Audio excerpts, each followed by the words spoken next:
one side of this world to the other than you made. You're talking to the Rex wearing diamond ring wearing kiss stealing, wheeling dealing, limousine right, jet flying, son of a gun, and I'm having a hard time holding these alligators down. Woo! Ric Flair, the Wrestling Entourage podcast is keeping you in our thoughts and prayers, Daddy, because the truth is, to be the man, you gotta beat the man, and ain't nobody beat the man. Hello, folks. This is the Wrestling Entourage podcast. Today I'm with Austin Gomes, Jordan Feldner, and Big Avery. I'm not even going to try to pronounce his last name. I always mess that up. We're going to jump right into the spot of the week with Austin Gomes. How's it going, everybody? Doc G here. Look, I want to highlight some of the wrestling promotions we have in New York, since that's a big topic of discussion. One of them being House of Glory Wrestling. They got a big pay-per-view coming up September 29th. It's called Chapter 2. It's a live event. Check it out if you're in New York. The school that they have there is led by the Amazing Red. Amazing Red's been wrestling for, I think, since early 2000, maybe late 90s. He's wrestled for TNA, IWA, All Japan Pro Wrestling. He was trained by Mike Whipwreck, and that's pretty much all I got for my spot of the week, House of Glory Wrestling. My spot of the week is from Tier 1 Wrestling, and they had the event called 2 Years Later, and one of my favorite professional wrestlers on the planet right now, Matt Riddle, took on our guest today, Darius Carter, and one of our guests in a number one contenders match that took place actually on July 28th, and the match itself actually was pretty amazing. I didn't get to watch all of it just yet, but that's my spot of the week because Darius Carter is amazing. My spot of the week, I'm going to go with Kid Christian. He is a guy that's wrestled with one of our guests on the podcast, Pete Corvus. He's been in Tier 1. He's expanding. He's right now in Miami, Florida. He is one of the best upcoming talents and reminds me like a young Ricochet. And my spot of the week, I'm going to focus on Mike Verna. Mike Verna is based out of New York. Mike Verna trains out of New York. He's with Fighting Spirit Wrestling, Tier 1 Wrestling, 5 Borough Wrestling. He's doing big things. He recently had a tryout with the WWE. He's been in Ohio a few times. A really, really nice guy. Him and Darius Carter are just getting started on what I believe is going to be a very good rivalry. Very good for the fans. So talking about him and then later on getting Darius's perspective of that's what we're going to bring to you, and that's how I feel about it. Hey guys, right now we are on the line with Mr. Darius Carter. If you don't know who he is, you need to know who he is. Beyond Tier 1 Wrestling, I believe 5 Borough Wrestling knows who he is now. Along with Mike Verna, he knows exactly who he is. So Mr. Darius Carter, welcome to the show and thanks for having us. Yay! There it is. Beautiful. Beautiful. Confetti, streamers. Parade me, please. But Strippers, again, kegs. I appreciate it. Thank My you bad. Well, thank you. My friends and I have prepared some questions, and we got some questions from some fans, so we're just going to pull the Band-Aid off and get to it. Avery? One thing I want to ask is, what was your biggest inspiration getting into professional wrestling? Biggest inspiration was the character work was gotta be Nature Boy Ric Flair. I think he was the person. If there was one individual, you know what I mean. It was, but I would say overall, I would say it was the characters. It was the pomp, the circumstance. It was just it had everything. You have your theater, you have your competition. To me, there was nothing like it. And I used to watch it with my great grandmother. That's how I really got into it. And I just never lost it. It's one thing that's always stayed constant with me is professional wrestling. So. Fantastic. Well, Mr. Carter, this is Jordan Feltner. We spoke on Twitter a couple of times. I've tweeted you this and that. Probably annoyed the hell out of you. But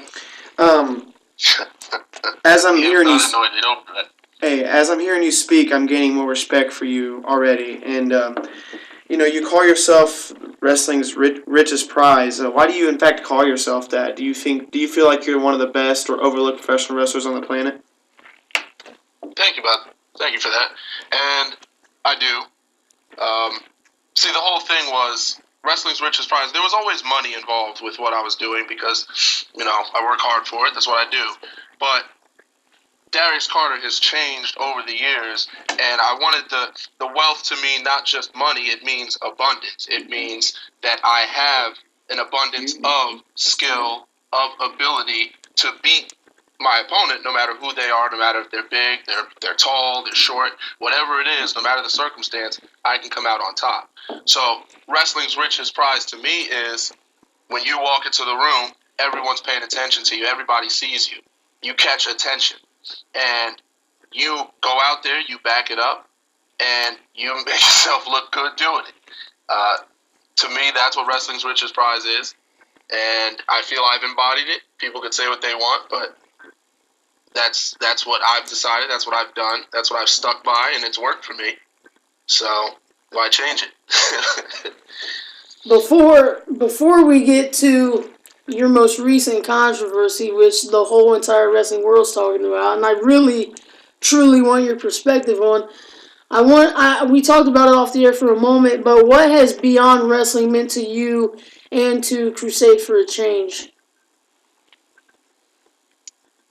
Beyond Wrestling was, and always will be, a big part of me. It's always going to be something that kind of helped compose me, kind of helped make me who I am, and no matter whatever happens, no matter how you feel about certain situations, you can never forget what certain promotions have done for you. You can never forget the successes that you've had, and ultimately, as time goes on, you gain more perspective, you gain smart, you look smarter at things, and you realize, listen, like things work out for the better, and although I'm not wrestling for them, and I haven't been for a while, it's like it's an okay thing because I was able to do my own thing and succeed without them, and they've been able to do their thing, and it's kind of like it was always a situation where the door was never closed. You never know what happens. Anything can happen, but I was able to kind of, I don't want to say spread my wings and fly because I was already trying to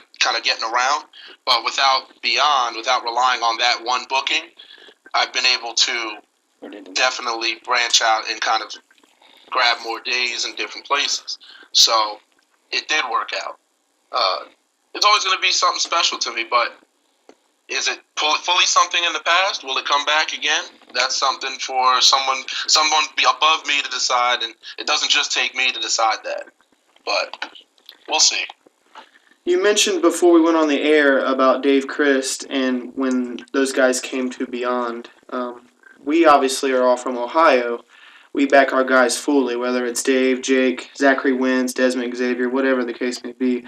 What are your thoughts on possibly coming to Dayton and joining these guys and getting into the dungeon at Dave's house and training and getting better? Because we know that your match with Dave Christ at Beyond was absolutely unbelievable. Thank you. Thank you very much. And that's something I'd be open to do. That's something I would be more than happy to do. I've said it before, even to Sammy Callahan, that I'm very interested in doing another Crusade for Change, bringing the Crusade for Change over there, whether it's myself, TJ Marconi, Anthony Gangone. The Carnies are in the Crusade for Change, so we can bring the Carnies over there. Let's do it. I'm all about it. Wow. I'm more than open to it. Why wouldn't I be? Why wouldn't I be open to that? And I think that's one of the reasons why, we love having you on the show, because you're open to travel and to make yourself known. No matter of all the accomplishments you had so far, you're still willing to learn and get better, no matter who it is or who you're wrestling or where you're wrestling at. Yeah, thank you. That's what it's about. You have to improve. You have to look at yourself. I'm my own biggest critic. And, you'll hear some people say that, but not really act it out. But I really do. I'll watch my stuff back again and again for the smallest little things. How I turned, how I stepped, how I got up, how I pinned a guy. Oh, I could have pinned him a little bit better. I could have put a little more aggression on it. These are things people, how I'll hit the buckle if somebody Irish whips me. I mean, these are things that I'm looking at. I study myself analytically. And, you know, when I'm watching other people wrestle, yeah, I study them in a similar way, but that's something people may or may not know about me. People make assumptions, but I watch. Wrestling is an integral part of my life. There's not a day that goes by that wrestling is not involved and I'm not watching to improve in some capacity. So, you know, you have to be better. You have to be better. You cannot get stagnant. You can't get stuck. It's an impossible trap. Right. And Darius, this is Austin Gomes, a.k.a. Doc. I was reading up about you. I hadn't really heard about you. Everybody, showed me videos and everything, so I'm excited that you're on the show today. So two of your moves that I was looking at, the foreclosure and the welcome to welfare. Can you kind of go into how you came up with those names and what those moves mean to you and how you came up with them? Yeah, thank you. The foreclosure was. I wanted something that when you heard it, it just sounded electric, and it also had to do with kind of, you know, now you're bankrupt, now you're out, you know, you're done. When you hear somebody's in foreclosure, you know, the feeling that brings about is such a negative, just down feeling, you know, and it just sounds so right. So to have something that you can say electrically, but it's actually kind of has a negative connotation on it, I don't know, I think it's things like that. But yeah, that's how I came up with foreclosure. And then welcome to welfare was just, I like alliteration, so it's W and W. And I was trying to think of something with welfare, something with low budget, something with plebeian, and I ended up coming with welcome to welfare. So I haven't used that in a long time. So yeah. Maybe you should start using it again, man. I like it. I have to be honest with you. It's probably been, I think the last time I used welcome to welfare was like 2010. Right. So yeah, what that is, that was a Queen Angelito stretch. So what that was is like, you know how you hook someone with the sharpshooter, right, but then you turn them onto their belly. Right. So you don't turn, but you hook them for a sharpshooter, turn them onto their belly. It's kind of like what Paige did with the double, and then she picks you up with the double underarm, double underhook, rather. Yeah. Right. But what I really did is I really just hooked you for a crossface, and if I could, I would try and lift you up. So it was a cool move, but it's just, you know, I didn't have as much a use for it, and it just, you're also, you know, I'm like, tapping people out, you know. Right. Not necessary, yeah, you know, depending on your style, so. Gotcha. Okay. Well, it's Avery once again. I have, since you said you haven't used that in 2010, so you obviously have a long career. So far, who has been your best opponent that you have worked in the ring with from your time that you started till now? Oh, wow. Well, I have to put Pete Dunne up there, and not to go into all of that too early, but that match, the match itself, notwithstanding, I mean, he was very, very good. And it's not just because he was in the WWE, it's not because of that. It's, you know, I've wrestled other people that have been in WWE or, you know, or no longer there or what have you, but he's really, I mean, Pete Dunne's the real deal, and that was a really fun match, and that was probably my best singles match of my career. So I thank him personally again for that match. And then there was, you know, there's been a few, but that would probably be that. I would say Pete probably first. It's hard to really name favorites though. Other than that, because I like working with a lot of people in different ways. Because different guys will give you different matches. So it kind of depends on what type of match you want to have and who you pick. But Pete was fun just because we were both just going out there and just hitting each other, and he's throwing fans, and I'm He's throwing chairs at me. I threw a chair at him back while he was stuck in the apron. I gave him the Fit Finley when he did the baseball slide. So I caught him.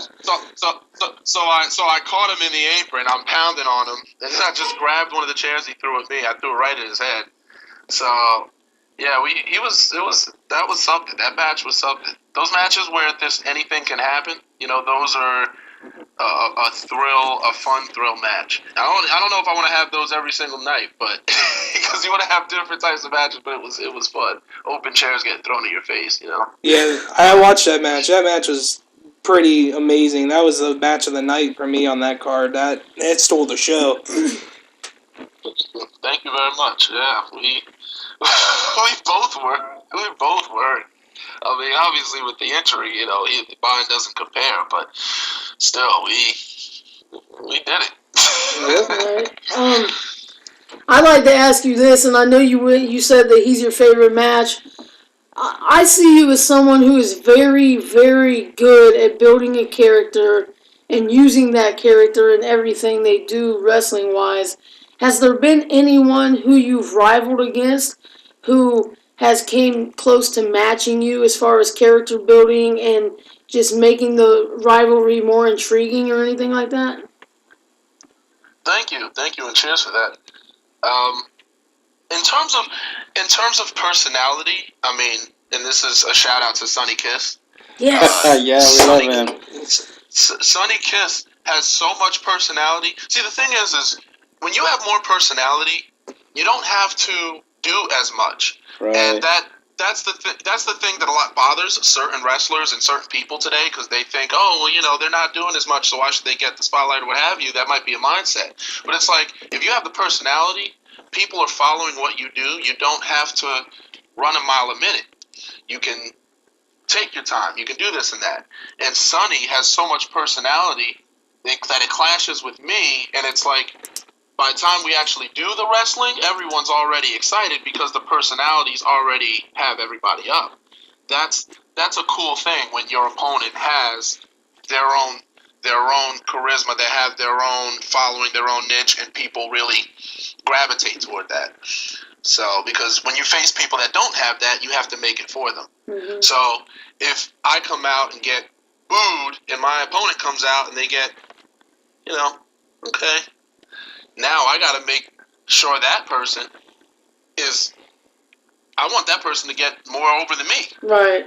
In theory, that's what I want, because I know I'll take care of myself, but I'm supposed to take care of my opponent and get them more over to me. And the thing is, and people don't talk about that, but I feel like I do that pretty well. I pride myself on that. Because, again, Ric Flair was that type of guy. Ric Flair could take anybody. Ric Flair could take Barry Windham, and it's not knocking on them, but we're just talking about the diversity of people that Ric Flair wrestled. Barry Windham, Lex Luger, Sting, Ricky the Dragon Steamboat, Macho Man Randy Savage. I mean, these are people he could go 60 minutes with any of these guys. And, again, they're different matches, but he was able to wrestle with any and all types of styles, and that's what I pride myself on wanting to do, and I do that by the basics. If you have good basics, you can wrestle anyone, right? That is true. Right. So Darius, I was wondering, do you have any promotions on your radar? Are you looking to go anywhere soon? Any promotions you want to hit up? Have you been talking to anybody? Anything like that? Yes. I mean, there have been some places I've sent feelers out to. Gotcha. And there's some places that we have some dates confirmed that I haven't announced them yet. Gotcha. There's other places that I'm finalizing. See, my thing is I really don't like to book too far in advance. Right. I think that's asking for trouble, because you don't know what opportunities are going to come around the next day or whatever. Right. So it's hard to. It's good to have an idea. Hey, I know that I'm going to be wrestling in these spots in December, but you don't want to hang your hat on those dates. Like you don't have to tell us who you sent feelers out to anywhere, but like something that's like within grasp that like what's like one promotion that's on your hit list. Like, man, I got to get there. Like.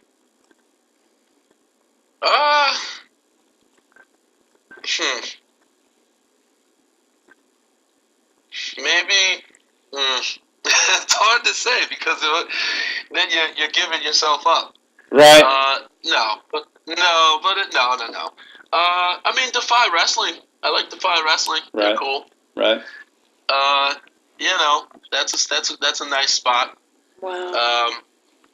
But your thing is, you know what it is though, is you have to, and this is something that I was taught coming into the business. You can't be upset or worry about where you are and where are not wrestling. You have to think about it from a perspective of where do you fit in that promotion at Right. that time.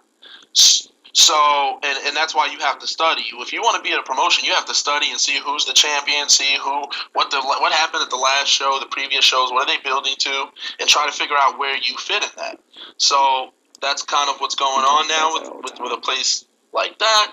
There are other places, again, I've sent feelers out to. I'm going to the UK on October 20th. I'm going to be there for a week with LDN. Right. I am the LDN World Champion, so I won that last weekend. Not last weekend, 2 weekends ago. Yep. So We all watched that. you watched that match? All of us. We all watched it last night. Oh, thank you So for watching. we have to make sure that we're on our toes and we know what we're talking about when it comes to our guests. And like I said, we were very happy about having you on. We saw the match. Very impressed with the match. I'm not going to segue into it yet, but I know people say a lot of things about you. Personally, I don't agree, and what I've seen from you, I like. And I'm just a fan and just a guy doing a podcast with some buddies, but for whatever it's worth, that's how I feel. That means a lot to me, and trust me, I've been counting the people that have been supportive, and I won't lie, there's been a bit more support than I thought there would be. I really felt like I was, I really thought that I was just going to get set ablaze, and I was just going to have to crawl out of the fire. And I would crawl out. I'll survive. But I figured that I was going to really take a lot of heat. And to see some people step up to me, and some people message me and say some of the things that they said, I do appreciate them. It's good to know that there are genuine people in the business, because the business is a very ugly thing, and I knew that coming into this. Right. I that's what I study in real life, but that's what I study is business.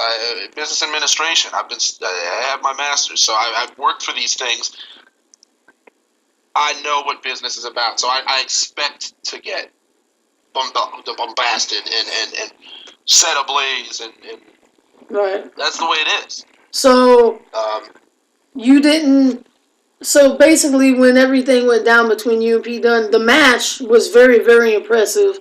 It's just that one accident, and it was an accident. That's what everyone is talking about, when what they should be talking about is how crazy amazing the match itself was. And I get why they're talking about the accident, but what almost no one is talking about is the fact you yourself was also injured there. Am I wrong? You are correct. I mean, I haven't shed any light about it, and I haven't talked about it, but it's true. I'm not going to pretend it's not true. But I walked by the doctor. I saw Pete. I saw his condition. I spoke with him first. Pulled me aside. I pulled him aside. We pulled each other aside. We talked it out. I was apologizing to him, and the doctor was looking at me and was like, "You all right?" Because I had my pinky finger, my right pinky finger, got cut open real bad, and from the belt. It was a deep, deep laceration. I didn't realize how deep it was until I really started looking at it. Because I really wasn't looking at it. I'm thinking about Pete. I'm kind of in a state of shock. But I didn't really start looking at it until I'm wrapping, paper towels that's around it, and it just keeps bleeding through. And I'm like, all right, well, I'm underestimating the severity of this. But it's good. It's nothing. I just put a Band-Aid on every day. Alcohol Band-Aid. I take care of it. It's still not fully healed, but it's not infected. Everything's good. So, but I wanted the focus to be, Pete was the priority. Pete was the concern. I'm not silly. Was anyone going to ask or care about me? No. Right. You know, like, you know what I mean? Yeah. It was. Do I matter in that scheme? No. Yeah. If I got hurt, if I was busted open versus him, would it have mattered? No. Exactly. And I'm not saying that's.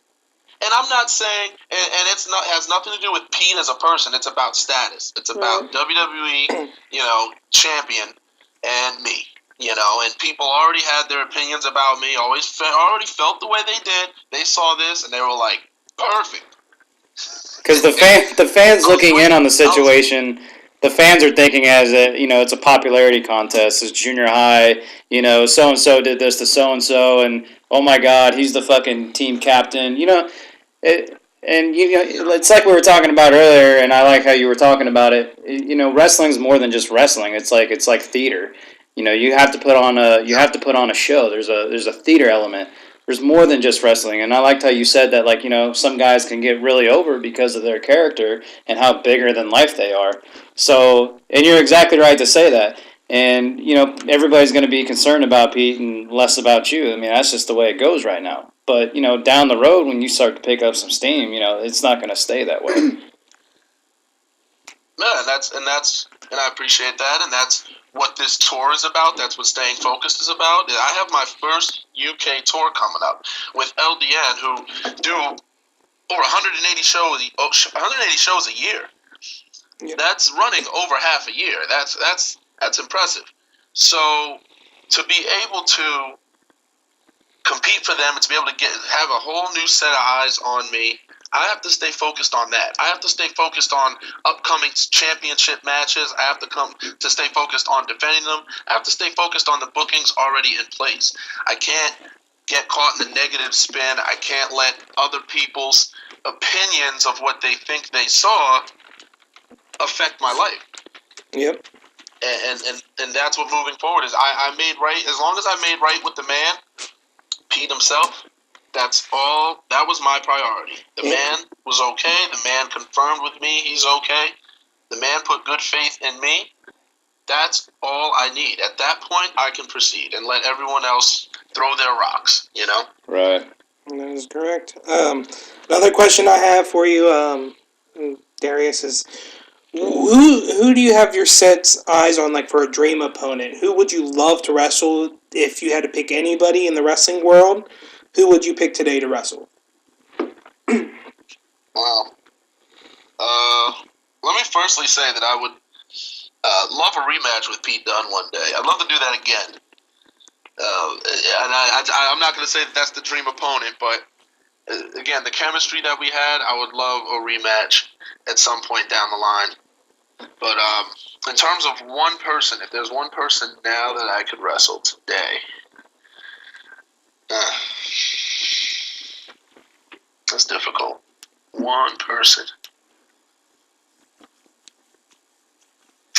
Maybe I could pull William Regal out of the GM position in NXT.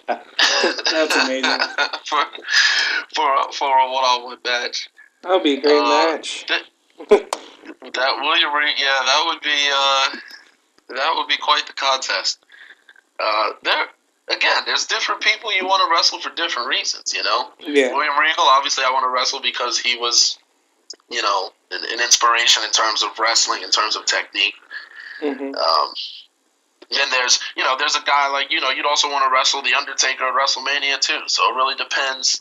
It really depends on the circumstance, but that is true. William Regal, so, yeah. Well, I love William Regal, and I love all of your answers you're giving us, and I love everything that you're doing because you're so respectful and you're so professional about this. With all the professional wrestling companies that you've worked for, whether it be in New York or what have you, what is your favorite? What is one that you feel like you loved coming back to every single time, no matter what, whether it's like Tier 1 or Battle Club Pro or what have you? What is your favorite?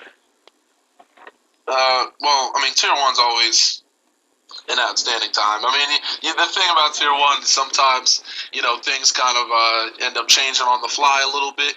Some people can work with that environment. Some people don't love it. I like it because I know that, I'm going to be able to take care of myself. But Tier 1 is enjoyable. Warriors of Wrestling, I mean, the locker room for Warriors of Wrestling, and they've been around for a long time. Mhm. You know, this is going to be their 10th anniversary coming up. Warriors of Wrestling, and this is running every month. This isn't, stopping, and shutting down and coming back. Like, this is consistent. They're always fun. And I'm talking about, you don't have to worry about people whispering in a corner or giving you awkward eyes or talking about you when you're not in a room or getting a weird feeling. It's just a locker room of people that show up to wrestle, to work, and to put on a show, which is what we should be doing, Warriors of Wrestling is a great locker room like that. Battle Club Pro is always, again, it just, you're not worried, you're not sweating, it's a good time. Fun places to be. BCW is good too, LDN was very professional gentleman. LDN, all the wrestlers put in the ring together. I mean, it gets up quick. It's just very good folks. When the fans have fun, when the wrestlers have fun, that means it's a great show. So it's simple. It really is simple. I think people truly overcomplicate things today. I think it's the big generation of overcomplication, overcomplexity. It's simple. The answers are in the roots. Just plant your feet and just think. People are so busy and wanting to move and get to the next level they don't stop and think what they're doing. So awesome. I pride myself on pondering. So one last question here for you, sirs. What are your dreams like outside of professional wrestling? So like if you have like other things that you would like to do like besides wrestling itself.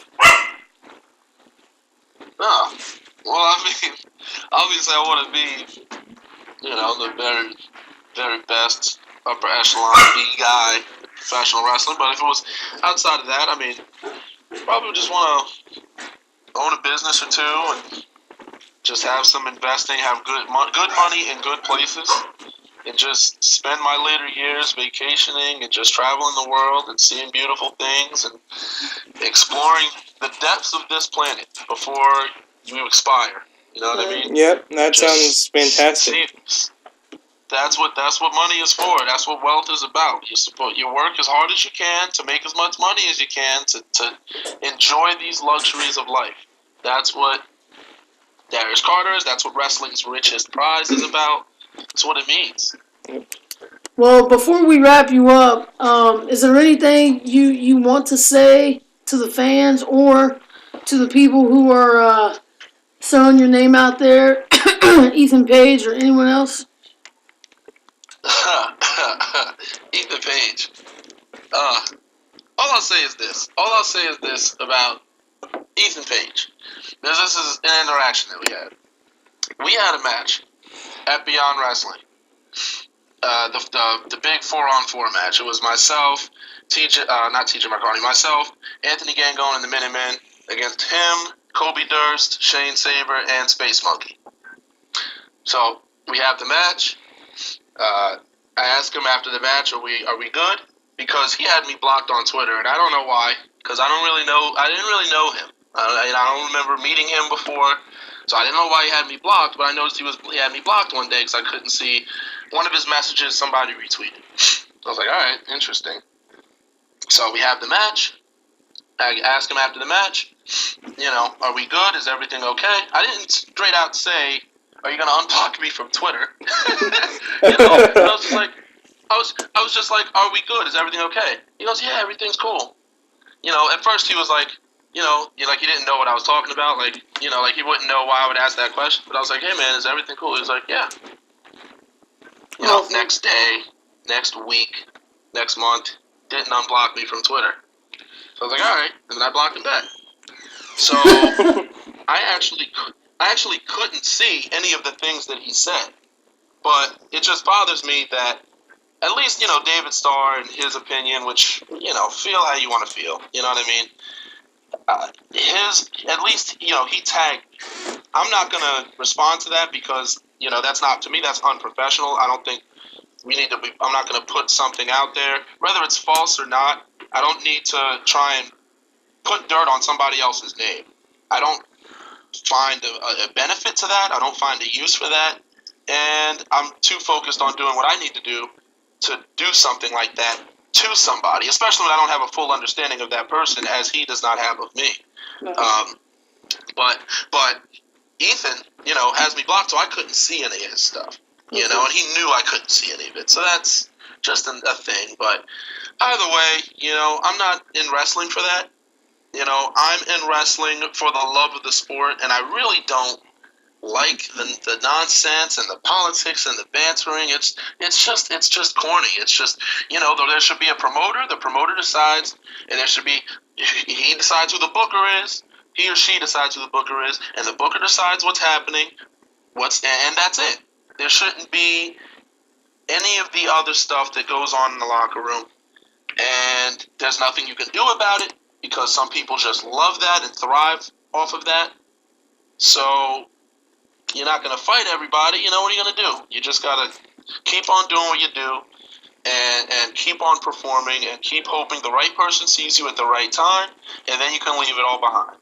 So that's what I'm focused on. This has been a very eye-opening and intriguing time to talk to you. I really appreciate it. I know all the guys appreciate it. And Yes. I think if people give this a chance, give this a listen, then maybe they will have a little bit more perspective on who you are and why things happen the way they happen. And honestly, an accident's an accident. It happens, and I'm not feeding into anyone's opinion. I'm just telling you from being a fan's point of view. So, before we let you go, you're welcome. Before we let you go, do you have anything to plug? Any Twitter? Which I know you have a Twitter. You want to plug anything? Please, thank you. We have my Twitter account, and I'm about to post about this once we, of course, disconnect. But the Twitter.com at Mr. Darius Carter. There's Facebook.com, and then there's at Mr. Darius Carter / Mr. Darius Carter. And then my official fan page, which is where I put my bookings up at the top. It's usually within the next 2 months I put those out. That is at Wrestling's Richest Prize. So just look me up, Facebook, Twitter. I don't have an Instagram yet. I don't know about that. But that's where you'll find me, is Facebook, Twitter. I post plenty. You'll find all my stuff. You'll know when I'm wrestling. You'll know who I'm facing. You'll know what it's for. So check those out. All right. Well, thank you very much. If we don't talk to you before then, really, I know you're going to go out there and have a good time in the UK with LDN. You are the champion. You are holding the Tier 1 title. You are the man. Regardless of what Mike Werner or anyone else says, possession is 9/10 of the law, and right now you're the man walking around with all the gold. So keep doing what you're doing. You have people who respect you for what you're doing, and we really appreciate you coming on the show today. Thank you. Thank you for that. Thank you for all of that. Thank everybody for having me. And thank you for giving me a forum to state my viewpoint. These are things you just don't forget. So thank you all, and I hope to encounter you all again. All right, thank you, sir. See ya. Hey guys, today we are on the line with Dennis Long, one of us from Tier 1 Wrestling over in Queens, New York. Super excited to have him with us. Appreciate it. This guy's been in the wrestling business for a while, but his company, Tier 1, has been around just over 2 years. So, Dennis, thanks for calling in and talking to us today. Hey, no problem. It's a pleasure. Yeah, man, thanks for being on. I guess I'll just get right into it. So, you used to be with House of Glory Wrestling for a long time, and then, you branched out on your own and started Tier 1. I guess, whatever you're willing to talk about that situation.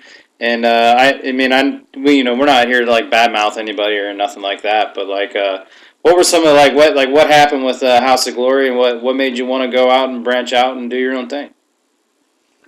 I just didn't like the way things were being done, and when you have two owners and then you have an outside person like me that wants to do certain things, and it's kind of an uphill battle.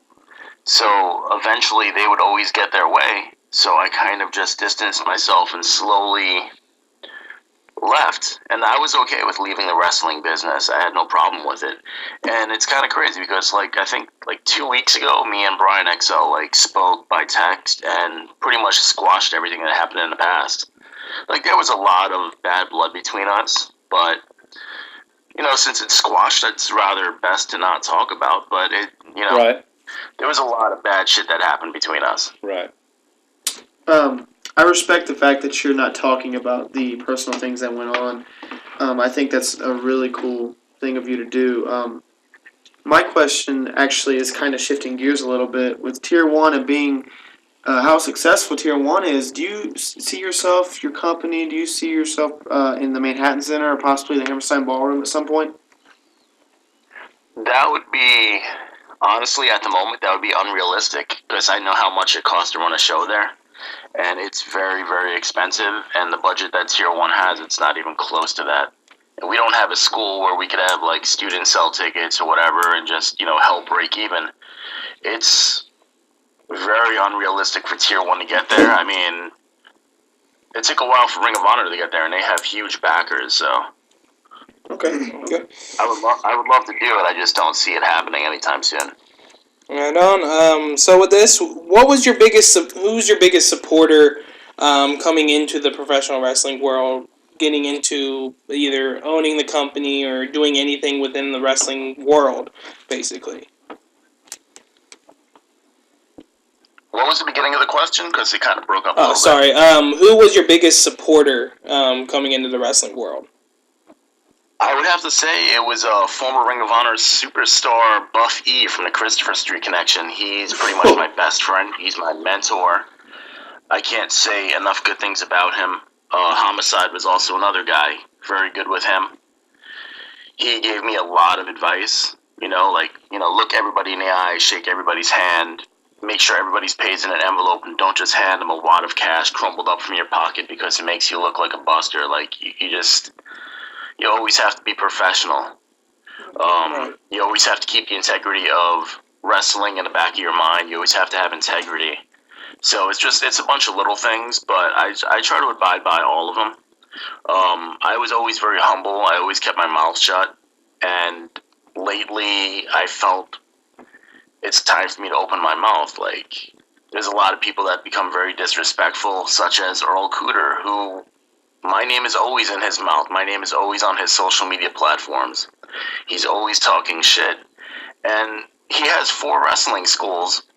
And he claims that, he's with WWN Live. But besides Jack Allo one time, because I can't remember his name at the moment, Meg Bailey, he was stuck up in Canada.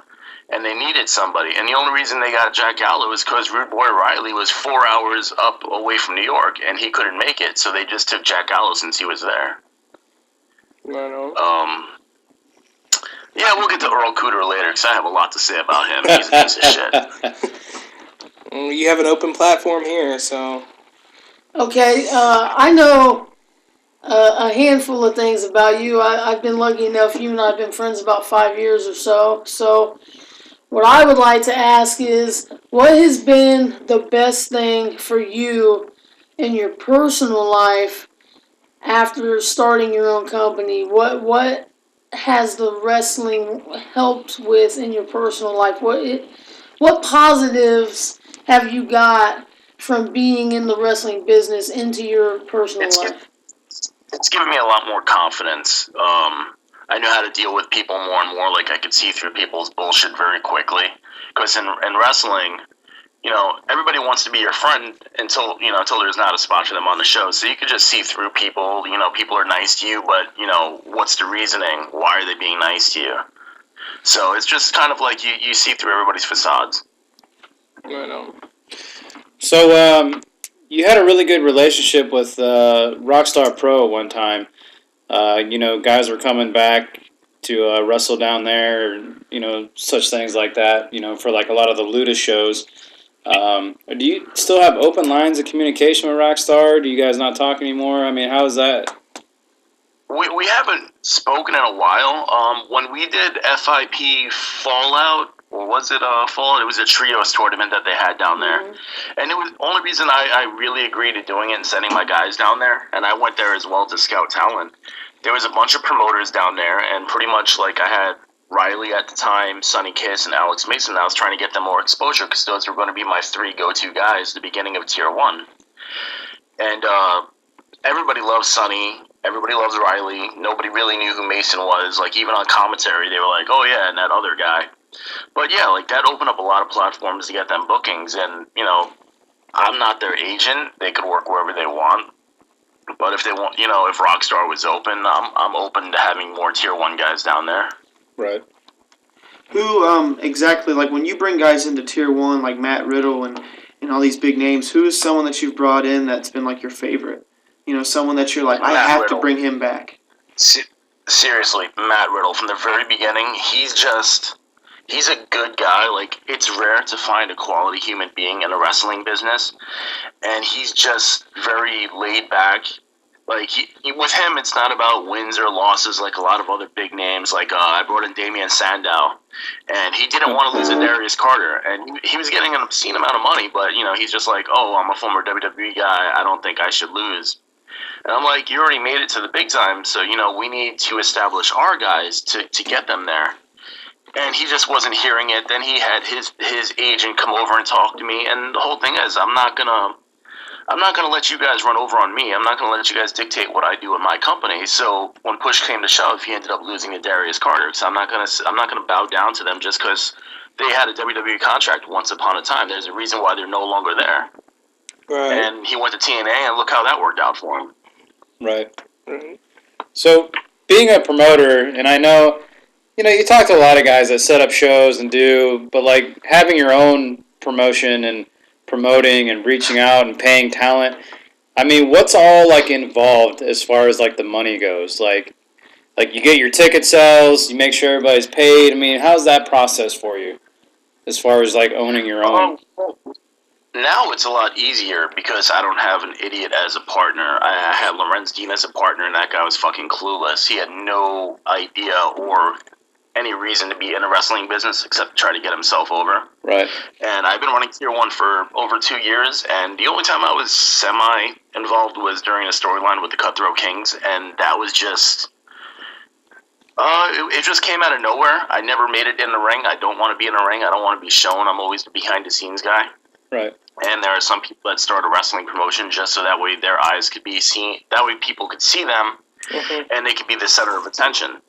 So when Lorenz Dean and I split last year, when he put out that ridiculous video of me slandering my name, you know, I did things on my own for a while, and now I have Chris Michaels, who used to run World's Finest Wrestling, and his partner, Billy. So now we kind of, you know, we have a smooth transaction. But as far as the money goes, you know, we do pretty well with our pre-sales. Whatever we don't make with pre-sales comes out of our pocket or with our sponsors. And for the most part, we've been very successful with breaking even and slowly making more and more profit. Right. So I got a question for you. It may be down the line, but do you ever think you're taking like Tier 1 as like a traveling wrestling show, like different states, like Ohio, or possibly with WrestleMania weekend and everything going down there and everything like that? Do you plan on doing that further in the future or anytime soon? Absolutely, yeah. We were supposed to have a show in New Jersey in September, but my girlfriend's supposed to give birth like around September 25th or so. Oh, congratulations. So I Congrats. didn't want a chance being stuck in Jersey, especially the way traffic is on weekends, and not have a way to get back to her. I used to live in Jersey, so I know. Yeah, and I had a show in December on her birthday, and, you know, I kind of felt shitty that I wasn't home for her. Right. So, you know, the least I could do is be around when, you know, she's giving birth to my first child. Right, right. Just a little bit there, buddy. Yeah, well, we're definitely open to being a traveling company. It just depends how well we could do in different territories, because if I'm based in New York and we want to go to Ohio, we would need people in Ohio or whatever state to put up posters and help promote. It's not just about social media and doing a sponsored ad, because that only gets you so far. True. Right. Well, in Tier 1, obviously you guys have a roster full of guys who are hungry and who want to get looked at. Who's someone that you wish or that at some point someone's going to be like, holy shit, he's amazing? Like a wrestler who's overlooked. Sonny Kiss. He was the first guy that ever really wowed me, and he's also the first person that ever turned down a booking for Tier 1. I begged him to do my first show, and he didn't know who I was, and there was a lot of bad reputation because of what at the time House of Glory was saying about me. So Sonny was like, no. And then I had Pinky Sanchez booked, and 2 weeks before the show, he tries to raise his booking fee, trying to, pull one over on me. And again, I'm not going to let that happen. So I just told him, I was like, hey, in 24 hours, we're going to name a replacement. You're not going to be on the show. We had a handshake agreement. You're not going to try to double your pay, so it's just not going to work like that. Right. So I messaged Sonny Kiss again, explained the situation. I said, you'll be wrestling Grant Akuma, who's pretty much like a veteran in the Northeast area, and it's a good way to see where you're at right now in your career. And Sonny did it, and it was a decent match. It wasn't the best match that it could have been because Sonny was very nervous. It was his, but look at Sonny now, 2 years later. He did stuff for WWE, he did stuff for Ring of Honor. His name is really out there. He's friends with Naomi, if you haven't seen that on Instagram yet. Yeah, I did see that. Sonny actually is amazing. Yeah, he's a really good guy. I talk to him from time to time, and he's always liking stuff on my Instagram with me and my kid. And how did you guys meet? How did that come along with meeting Sonny and getting involved and doing all that? All right, so at the time, me and Lorenz Dean were scouting people to see who was going to be in Tier 1. Tier 1's first show was in July, so we started scouting people around March, putting names on a list, just seeing, who we can match people up against. And I saw a video clip of Sonny sticking his ass in somebody's face, the eating your groceries move. Right. And I instantly popped because, I came from the Christopher Street connection, being a young boy for them. So anything that's so overly stupid and silly really pops me. Sounds like everybody wants to be a serious wrestler, but this is gold. And, the fact that Sonny is gay, believe it or not. And he's openly gay. I don't think he hides that at all, Yeah, he doesn't hide that at all. And right. I thought that was amazing that he was out there like that and had, not that he should be ashamed of it, but a lot of people would look down on it and not want to book him, and that easily made me want to push for him to be a top guy. Yep. It seems like a lot of on the other hand, right. It seems like a lot of promoters want to book him to fight, wrestle women. Is that true? Yeah, but Sonny doesn't want to be typecast in that situation to wrestle women. I think Right. that was one of the first conversations we had in person. He was like, I want to be one of the best around, and that if I wrestle women, I won't get like that. So I never once had him wrestle a woman because I respected his decision for his career. Right. Another question is, if you had to pick anybody right now besides Matt Riddle, since we talked about him, what other big names would you love to see come into Tier 1 wrestling and help make the company what it is? Michael Elgin, he was supposed to be booked on one of the shows, but then New Japan ended up using him because he was obligated because he had a contract. Yeah. I would love to bring Elgin in. I would think Elgin versus Dan Moff would be... Ooh. Great match. Ricochet would be somebody else. There are so many big names out there that would help draw. Mm-hmm. And it's just... you can't get them all at once, and when we're kind of redoing the foundation of Tier 1, before it was all about using local guys. Yeah. But the problem is, not to have an ego, but Tier 1 built stars. Before, certain guys were in Tier 1, now all of a sudden they're booked in all the local companies. So if Tier 1 shows on a Sunday, and these guys are booked Friday and Saturday in pretty much the same area, why would fans spend money on a Sunday at Tier 1 when they could see them Friday and Saturday in two different other companies? True. So that was always in the back of my mind. So then my partners were like, hey, maybe we should just get rid of some of the local guys. And it sucks because I liked a lot of them. but you just have to do what's best for business sometimes, and you have to, move away from them, or maybe bring them back in the future if something doesn't work out for somebody else. Right. Well, being that Tier 1 is a huge company all in itself, obviously in professional wrestling there's companies or there's people that you like to work together with, and to build with, but who is your biggest, I don't know, I wouldn't say ally. I guess you could say the biggest ally, but I'm going to ask you, who is your biggest, rival? Who is someone you say, I have to be the best. I have to be better than them. I have to get better. Who is one? Honestly, it's House of Glory. They are the #1 wrestling company in New York, and you can't take that away from them. They bring thousands of people. They bring in more people than Evolve does. And that's a goal of mine. And it's not to compete with them. It's to help them make me want to be better. It's to help me want to bring better content to the New York area. They use a lot of students, and that's cool. I used to knock that, but I don't have a wrestling school. If I did, I would do the same method that they do. But right now, they're #1. They're the ones that keep me on my feet. I don't always check in on what they're doing because, there's only so much wrestling you can pay attention to. But they are legit #1. As far as allies go, I'm very good with 5-borough wrestling. Recombination, they're trying. But, I guess we're allies, but it's really indifferent. But 5-borough and Tier 1 have a good working relationship. Darius defended the championship over there quite a few times. Okay, that's cool. I like that. I'd like to point to the fact I know this, but should we shine a little light on what Gabriel Sapolsky means to you in the wrestling business and how your relationship has changed from when you first got into the business to now?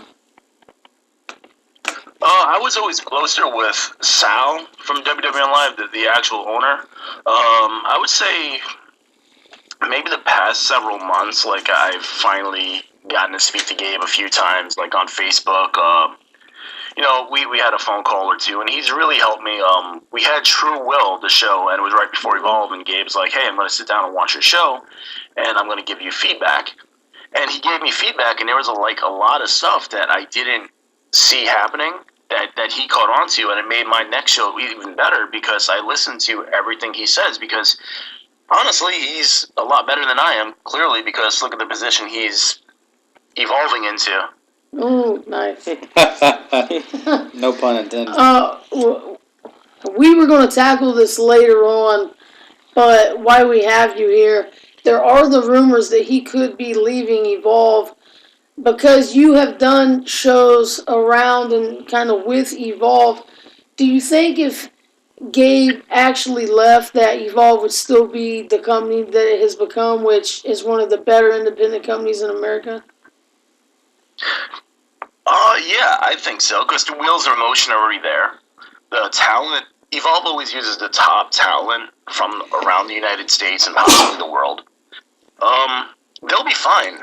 They need to have a consistent booker. I think Drew from Beyond would be a great replacement for Gabe. Drew, again, he's probably one of the best guys in the United States running promotions. His shows are consistently great. I agree with that. So with this particular instance, what has been your biggest hurdle that you have overcome with opening your wrestling company and going out on your own? There are so many promotions in New York. It's very oversaturated. That was a very big hurdle, just jumping into the deep end of a pool, running your own promotion against all these sharks. My first show, House of Glory, and FTW did a joint show against my first show. My second show, I had talent pulled off of my show from another promoter. It was just, there was a lot of little things that could have irked me or broke me, but I'm very headstrong when it comes to this, especially wrestling. This is my one greatest passion. I just kept moving forward. That was always my thing. I'm going to no-sell all the bullshit and just keep it going. I think the greatest hurdle was last July when Lorenz Dean put out that video of me completely shitting on my name, my reputation, everything. saying like I had fake accounts, saying like, yeah, he did buy the ring, he did buy the belt, but he had it delivered to my house under my name. And when I went to a lawyer, that's considered a gift. When he got evicted from his house, he put a whole bunch of stuff in my basement. As a friend, I was like, yeah, sure, I have no problem helping you out. And, he did a video, said that he wants me to reply in like a week and give him his stuff back. I called him up. I was like, yo, whenever you want to get your stuff, let me know. Right. And he never picked up the phone, and now it's been over a year later, and he still hasn't attempted to do anything because he knows he's a piece of shit. Wow. That's amazing to hear. I mean, through all the bullshit and through all of the negativity that's gone on, I mean, what has been the most positive thing for you in wrestling? What is one thing that's kept you motivated? It could be like your family or what have you. What is one thing that you've been like, yes, I got to keep going. I got to, through all the bullshit, I have to keep this up. Watching guys shine. Looking at guys like Sonny Kiss, who was there for me from the very beginning, and looking at where his career went. Looking at guys like Mike Orlando, who was very green at the time, and now he's getting booked all over the place. Like, it takes a lot of adversity, and like, to hear these guys, like, have conversations with them after shows, and, like, to hear how Mike was so unhappy in Tier 1 because he was losing all his matches, but now he's gotten angry, and that's what made his character so much better. Like, there were guys that were stealing his entrance, using his leather jacket, using his sunglasses. At the time, he was dating somebody. Somebody put the wrench, like, as a penis and, like, put it on her face. And, like, everything he thought was an insult at him and a shot at him. But it was just to help him get better as a wrestler, as an entertainer. And everything clicked with him, and now he's on fire. Yes. And there were so many times, and I told him this, there were so many times where I just wanted to let him go because it wasn't working. And the past 4 shows, he's been on fire. Ever since December, he's been untouchable in that ring. Like, there are not a lot of people that have the passion that he does and the work ethic. I can't say a bad thing about Mike Orlando. Last year when everybody was, after that video of Lawrence Dean went up, like, a lot of people turned against me. But, guys like Sonny Kiss, Darius Carter, Mike Orlando, they stayed loyal to me. Darius Carter legit called me every single day to make sure that I was doing okay. Sonny Kiss, we spoke at night. Mike Orlando was once a week. These are guys that I could actually say are my friends in the wrestling business, and it's very hard, it's rare to say that because in wrestling it's so cutthroat. Like, everybody's your friends, they pat you on the back to find a soft spot to stick the knife. And to be able to have conversations with these guys outside of wrestling and not even wrestling related is wonderful to me. Well, while I got you on the phone, we're kind of winding down a little bit. When is your next show, and what's the card looking like? Can you tell us a little details about that? Well, we were supposed to have the show September 16th. I think it's going to be moved to either November 5th or November 11th. Right now, the possibility looks like the champion, whoever it's going to be, Mike Verna or Darius Carter, since they're going to face each other in a last man standing match at Pro Wrestling Magic. The winner of that's probably going to be facing Shane Strickland. Hopefully, he's available for the date, but we really want to use Shane. He's a good guy to me. Sounds good. Shane is a very charismatic athlete, and I know he has a lot of fans, and getting him to your show can do positive things for both you and him. I think having him go against Eiler Guy will be a really good match.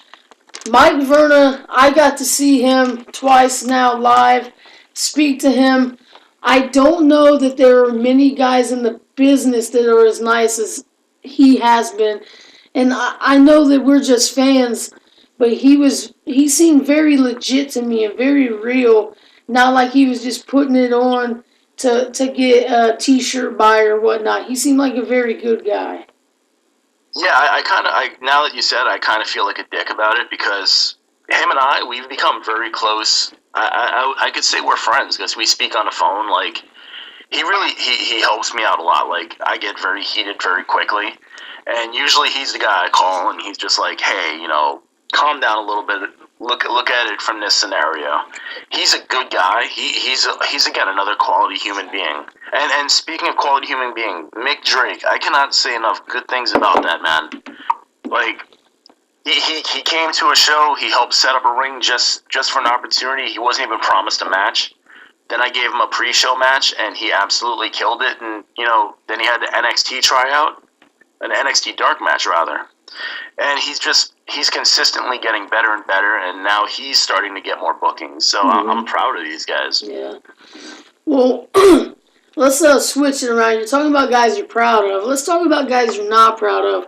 And I'm not going. This is going to be fun because usually I try to stray away from these kind of questions. But yeah, let's talk about these guys. I don't want to mention the man who is dealing with things in the court system because I don't believe we need to even bring him up. But who I will mention. No, we do. Oh, we do? We do? Okay, well. So last December, it was agreed that Sonny Kiss was going to be the champion and Darius was going to beat Sonny on his birthday and take that moment away from us. So I told Riley a week before the show, and he's pretty much cursing me out, saying I'm stupid, I'm jumping the shark, I don't know what I'm doing. He's talking to friends in WWE, apparently. I'm doing like air quotes here. And that off him at this moment is stupid. And, he doesn't think that he should lose to Sonny Kiss because he's bigger than Sonny, he's more athletic than Sonny, he has more muscles than Sonny. Like, I was just like, it's not your time anymore. You had the belt for a year. So now it's time to give it to somebody else. And he bitched and bitched and bitched and complained. And it was to the point where I was legit not even thinking he was going to show up to the show to drop the title. And I was going to strip him of it and make the four-way for the championship. And he showed up, and he pretty much acted like a prima donna in a locker room. Didn't want to lose. Was still fighting about it. Was like, hey, let's do a disqualification this time. Then next time it could be me, Sonny, and Darius. And then Darius could pin Sonny Kiss, and I could lose without losing. And I was like, listen, motherfucker, you're going to lose tonight to Sonny Kiss. There's no dispute about it. And he ended up doing it, and then, he still had an ego. And at the time, he was working House of Glory. So here's the thing. He's telling House of Glory that I'm paying him $200. And then he's getting like $150 or whatever from them. And he's telling other promoters, as long as I'm Tier 1 champion, Dennis doesn't want me to take less money because I'm representing his company. Those words never came out of my mouth. My thing is, if you're getting a booking and they allow you to get a title defense, you work with them. You give them a discount. You don't take advantage of their kindness. So yeah, even before he was a pedophile, he was still a piece of shit. And it's sad to say because he was one of my first pet projects, and it worked really well up until that point where he got an ego and he started believing the hype. Before he was in Tier 1, he was a fucking New York job guy. So I turned a job guy into a star, and then he ended up biting the hand that feeds him. Then he ended up looking at little children on the internet. So he could go fuck himself. It's kind of ironic, too, because this whole message was like, PMA and positivity and all that other shit. And, we can safely say his career is dead. I mean, have you heard any rumblings from him recently, or, like... Yeah, he from what I heard from other sources, he's claiming that he's innocent in all of this, and he was set up, and he's going to go wrestle in Japan or in Mexico. Like, he's not going to do shit, but probably be somebody's boyfriend in jail. Don't drop the soap. Well... Yeah. Let's talk about the guy I initially wanted to talk about, and that's the guy who apparently cannot take orders. The man who cannot do what his boss or the booker man says, and of course I'm talking about Jay George. I don't fucking like that guy. I don't, but... There's not a lot of people that actually do, but he had a match with Simon Gotch at Warriors of Wrestling, and, a lot of fans messaged me saying it was a really good match, give him another chance. So I was like, you know what, I'll give him another chance. So we had this storyline where I was going to have him come back, I was going to have him beat Mick. That was the original plan, and I told him that. And he was okay with it. And then, I was talking to one of my partners, and they were like, hey, why are you going to push somebody who you're giving a second chance to above somebody who's really impressed you? Why would you have Mick Drake lose? So I was like, oh, yeah, you're right.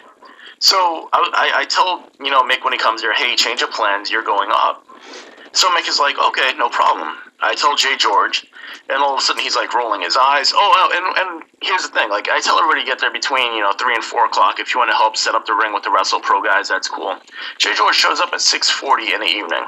Wow. 6:40, like all times between 3 and 4 o'clock. You show up at 6:40. You act like you're a star. You're not a star.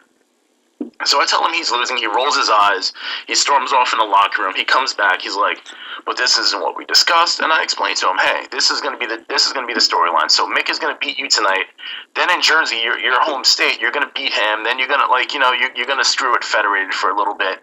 And then we're probably going to do like a secondary title, and you're going to be like a top contender for it." So everything is pretty crystal clear. So I was like, "Just go over your match, make sure everything is good. Mick looks strong. You get screwed."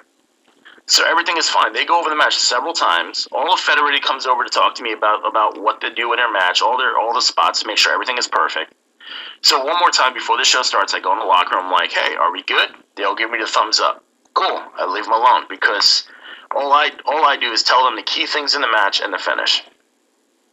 So I watch from the stage, and Jay George takes a drop kick, and he takes a bump, stands up, and takes another bump. And I was like, all right, that's just, his unique way of wrestling, which is fucking terrible. So he's still doing double bumps.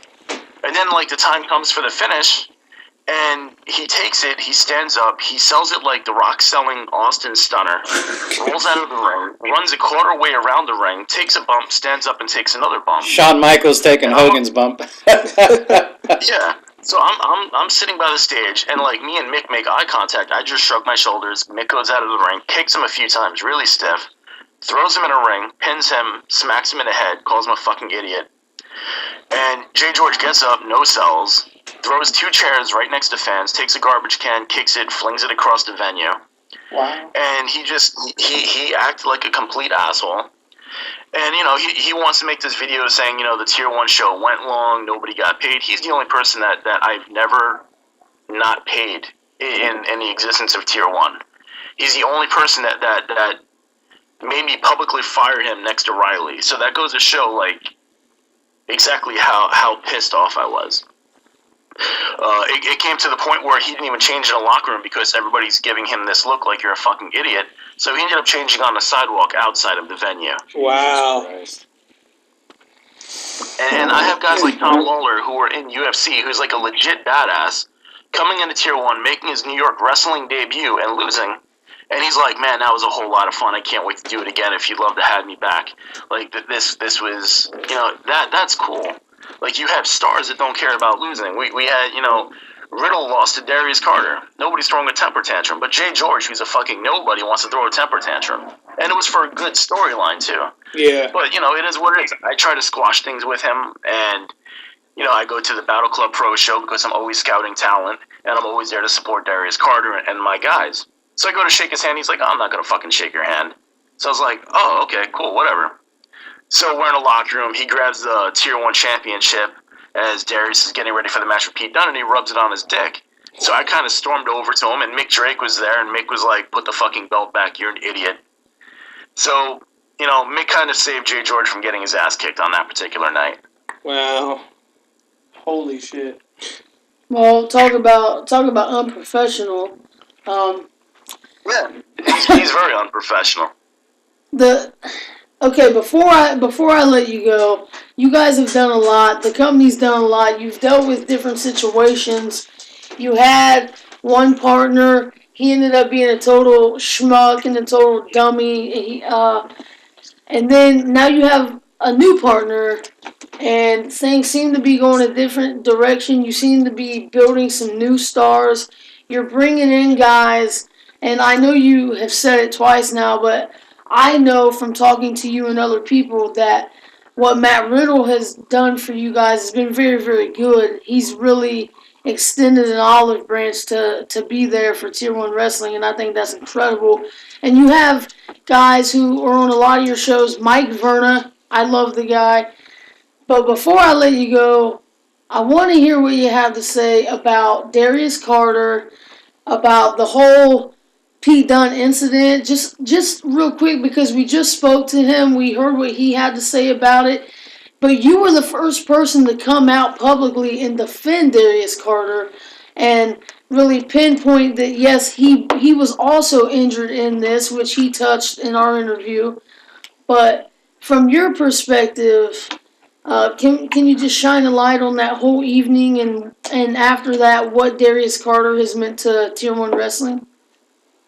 Yeah, absolutely. All right, so obviously, they go over the match beforehand, and Pete was like, "I'll hit you with the Triple H pedigree, and then you hit me with the Dick Togo pedigree," which means like your arms are still interlocked, and you kind of give the face plant, but you sell it on the knees.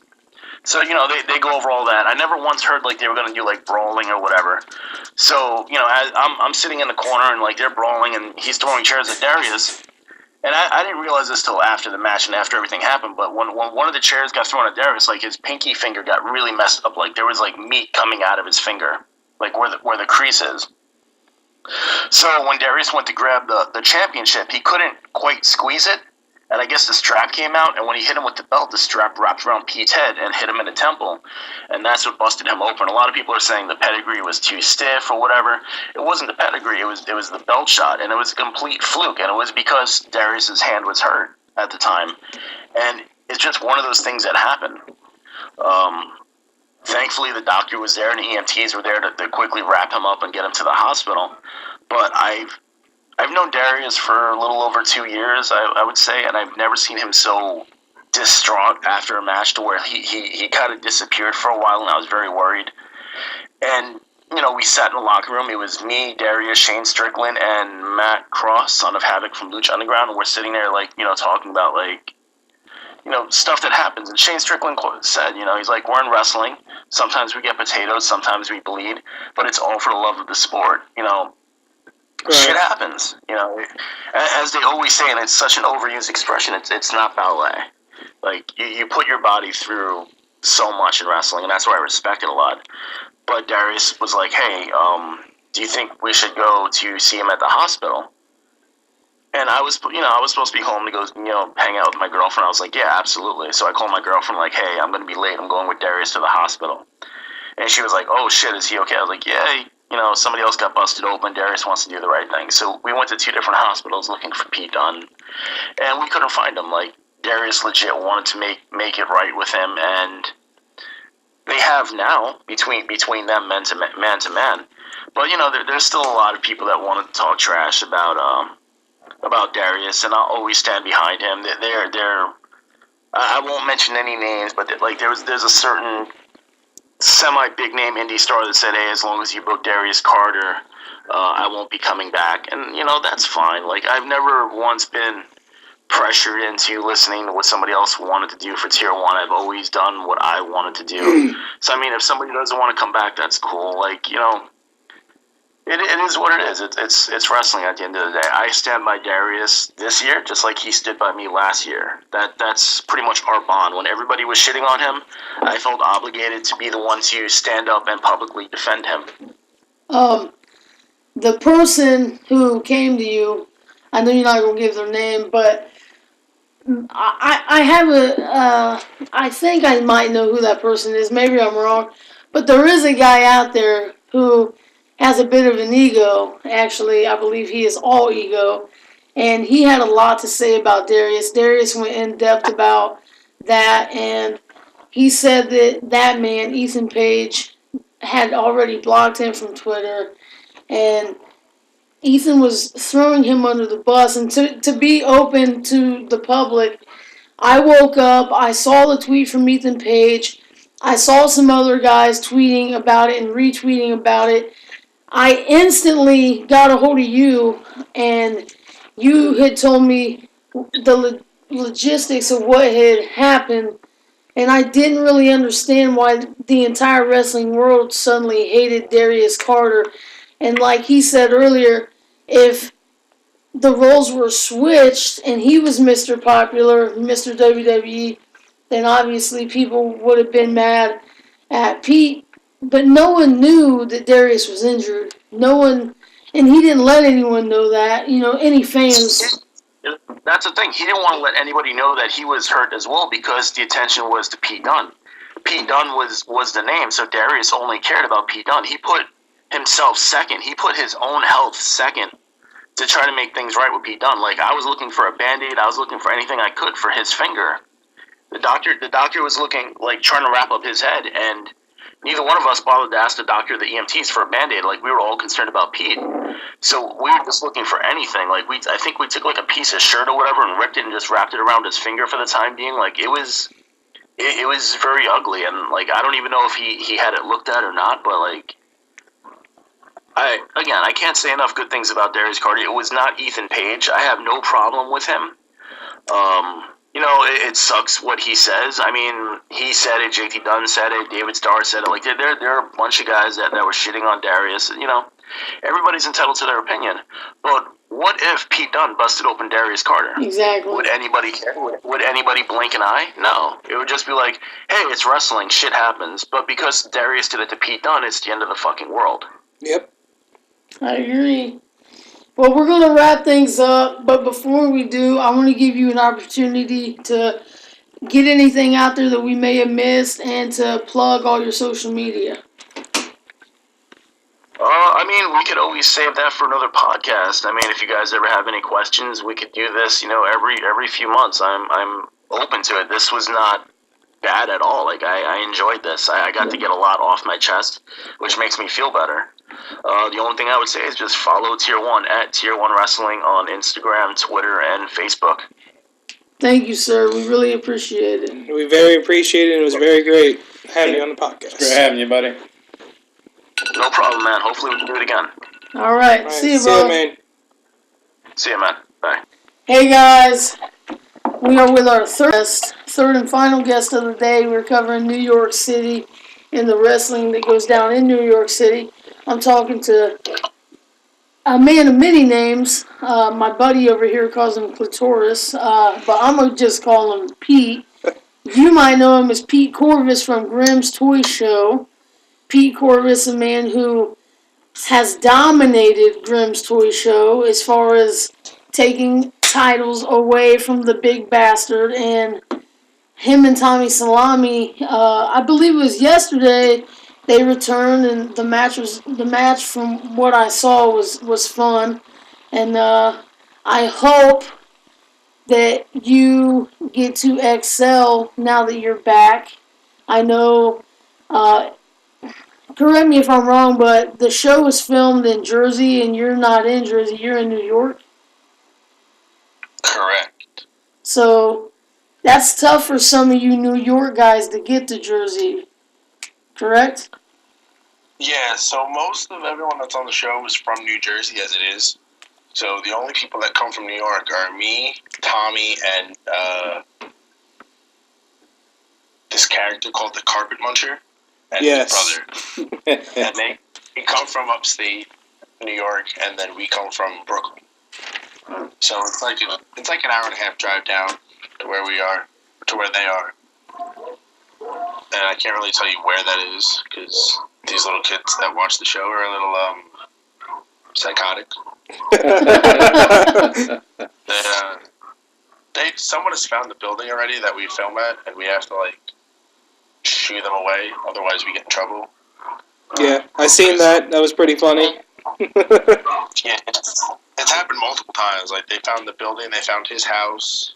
That's Holy They shit. found out where I work. It's crazy how they get.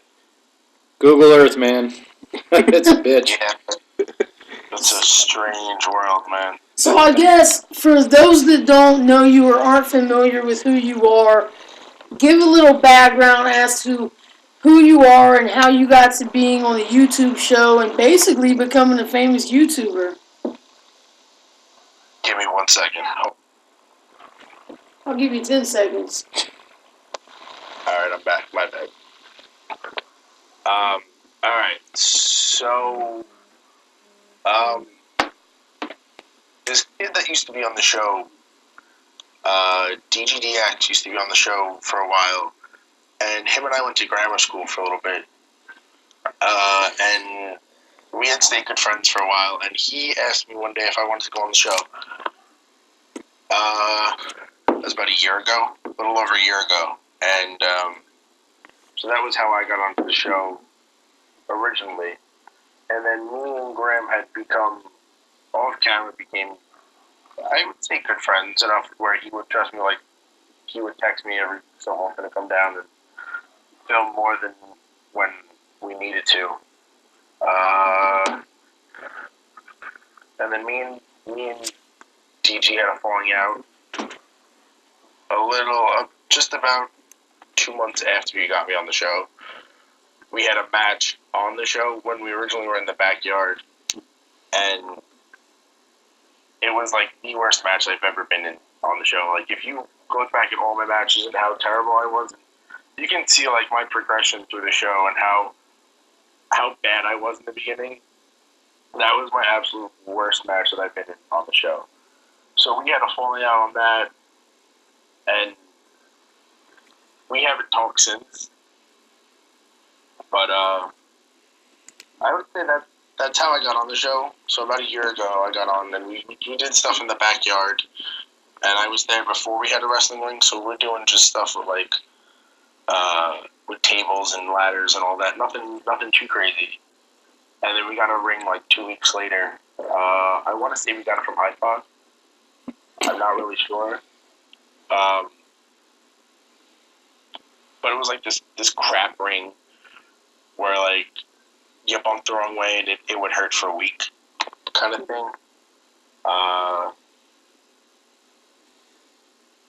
And then we slowly progressed. There used to be like 6 of us on the show. It was me, Grim, Tommy, Doo-Hop, this kid, Peter Kid, Gene Controversy.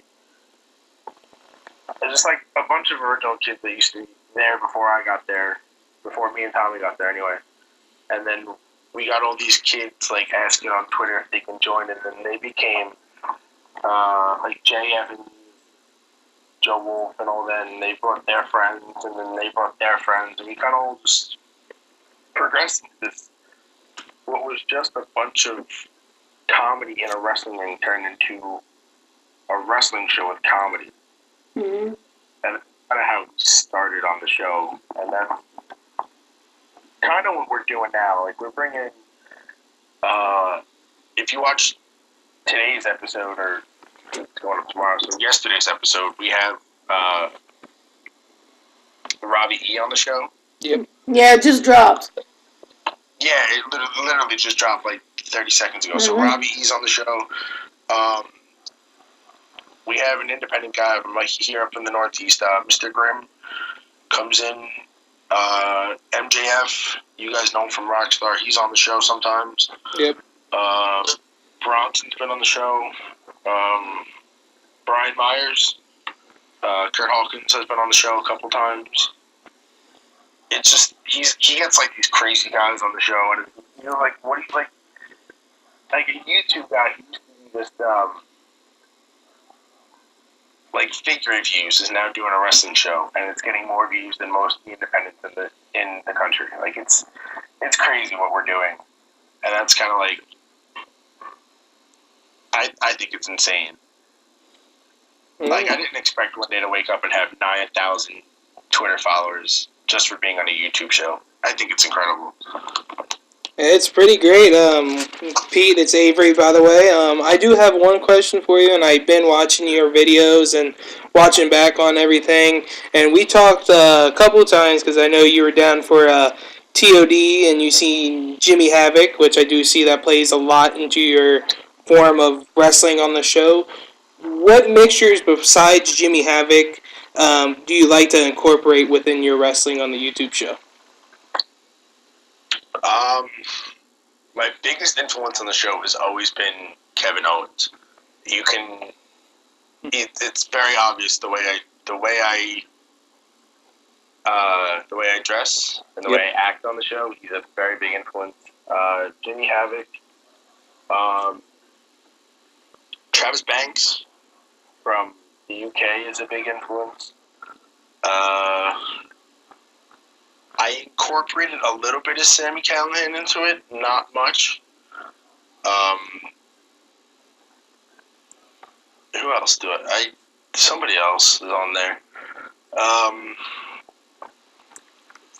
Yeah, I seen somebody like you, like Chris Hero and everything like that as well.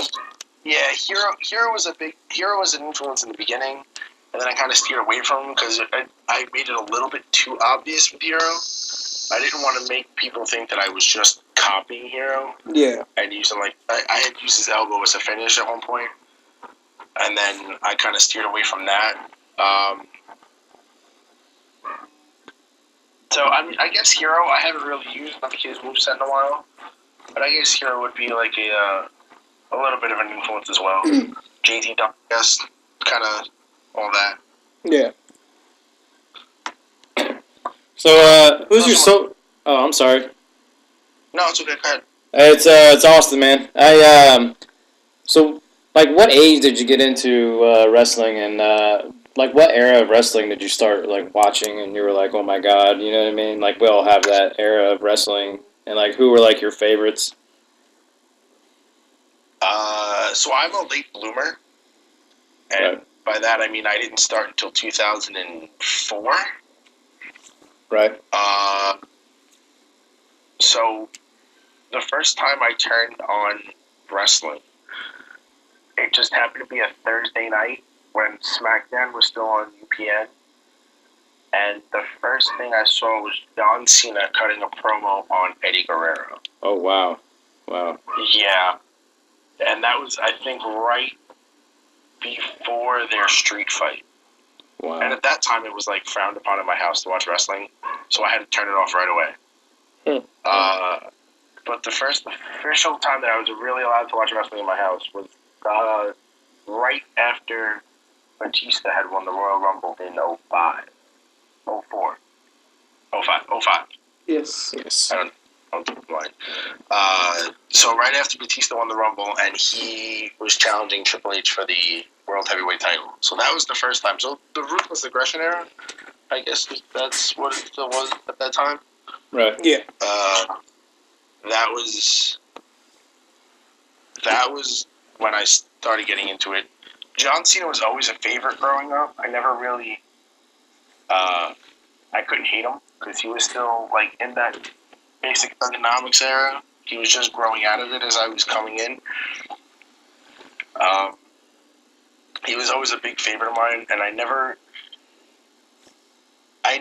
really rooted against him growing up. I was always like, oh my god, John Cena's the best, oh my god. And then as I grew older, I realized he wasn't as good as he was, or he's as good as he is, but there were people better than him. So guys like Jericho became favorites more. Edge, I became a big Edge fan in like 2009.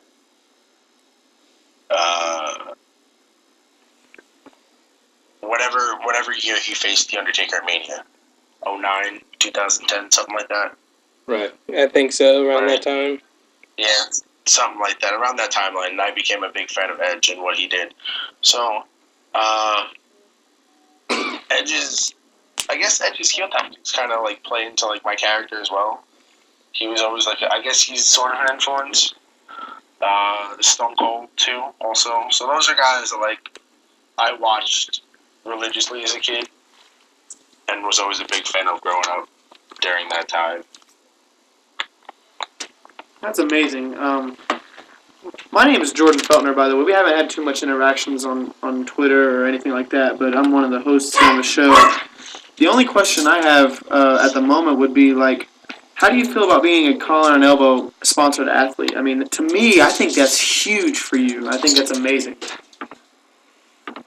It's crazy. Of all the things to be a sponsored athlete from a YouTube show is incredible.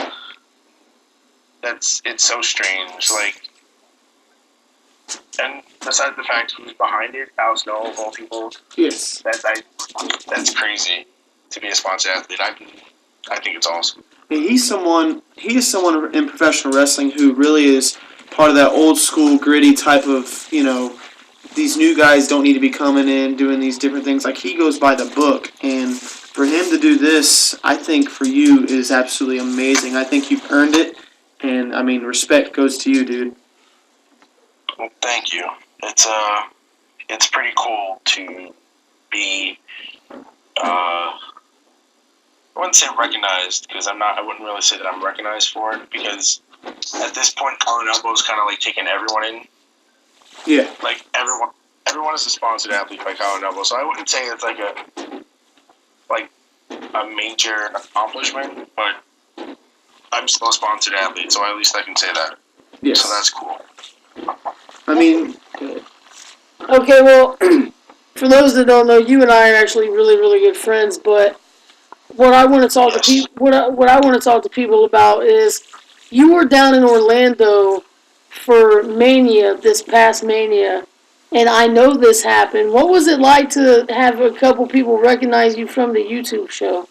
And was that the first time that anyone has ever recognized you for being Pete Corvus? So Mania was fun. Well, that whole weekend was fun. It's an experience that people should definitely check out if they can. I've been recognized before Mania weekend, so that was It's weird when you're surrounded by legitimate professional wrestlers, and people are coming up to you instead of them, and they're kind of like, "Who is this person?" I think it's the weirdest, strangest thing in the world that at a wrestling weekend, I'm getting recognized over wrestlers. It's so weird. But it has to be a good feeling, though, that people are watching and they know who you are and they're proud of who you are and what you've done, right? Yes, it is. It's incredibly humbling when someone comes up to you and says they know you from YouTube and that they are one of your biggest fans. That is... It's cool. It's very cool. It's cool. Well, you are a 3-time wrestling figures champion.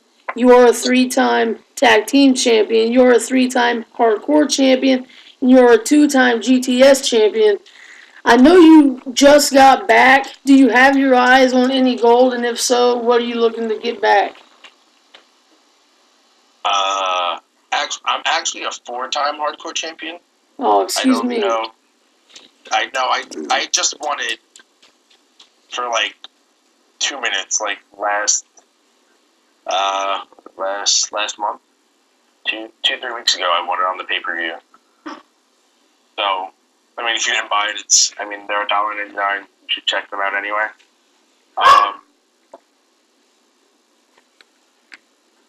I want the Intercontinental title. That is what I have my goal on right now.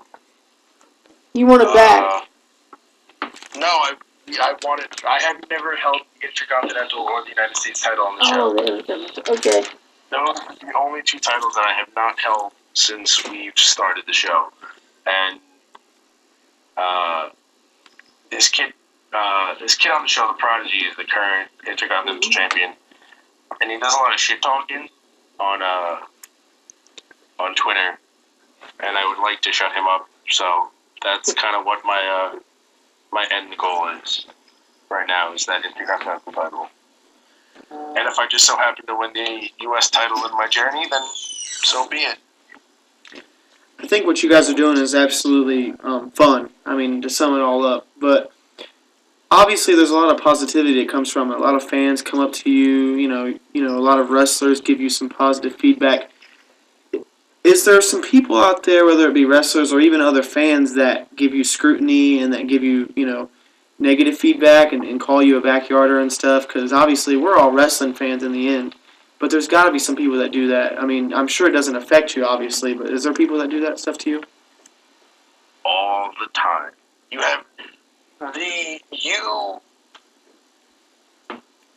don't get to see the notifications that we get on Facebook or Facebook, Instagram, or even Twitter. That matter. So I've been on.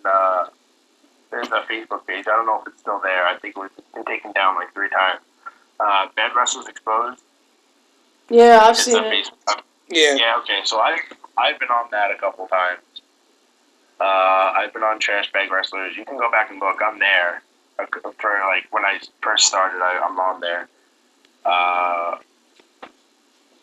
gotten wrestlers like pull me aside at shows and like talk to me about like, hey, why don't you go to training and all that? And, like some of the guys on the show are trained. I'm not gonna knock them for that. Like they got training. I am one of the guys, or I am a guy that has no prior professional wrestling training before getting on the show, and I'll tell you that firsthand. I have no prior wrestling training. I am on the show. I wung it. I winged it. I winged it. I don't. If whatever the right way is, I don't know. I winged it. But I guess I winged it good enough that I got to wrestle Bull James. Yes. Twice. I've been in the ring with Robbie E. Yes. It's wrestling, man. Negativity comes with it so much that I can't even I can't hate anyone for being mad at me, or I wouldn't say they're jealous, but I mean, I'm getting more exposure than they are, and that's cool to me, and I feel bad that they're not. There are like some really good wrestlers out there that hate what we do. Tommy Dreamer is one of them. He hates that we do this. But I guess they think we're giving wrestling a bad name because we're not. Some of us aren't trained or whatever the issue is. It's wrestling. Negativity comes with it, man.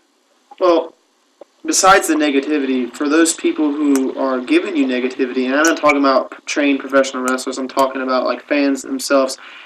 If they look at the success that you've had and all the things you've done and been able to do, I think what it is jealousy. I mean, they see all the people that's been on your guys' show, they see all the things you guys get to do, and obviously Twitter followers don't mean nothing in the end, but the fact is that you've gained so much, notoriety that to me, it's amazing. And like you've mentioned, the guys that you've wrestled and stuff, I mean, is there any certain people that you would like to have on your guys' show to wrestle, or to be a part of it at least?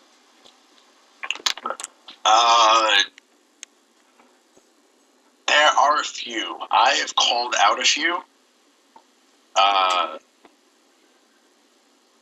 I've called out Mayor Bronson a couple times, and it's just that his schedule doesn't work out that he can come down. I've called out Friedman.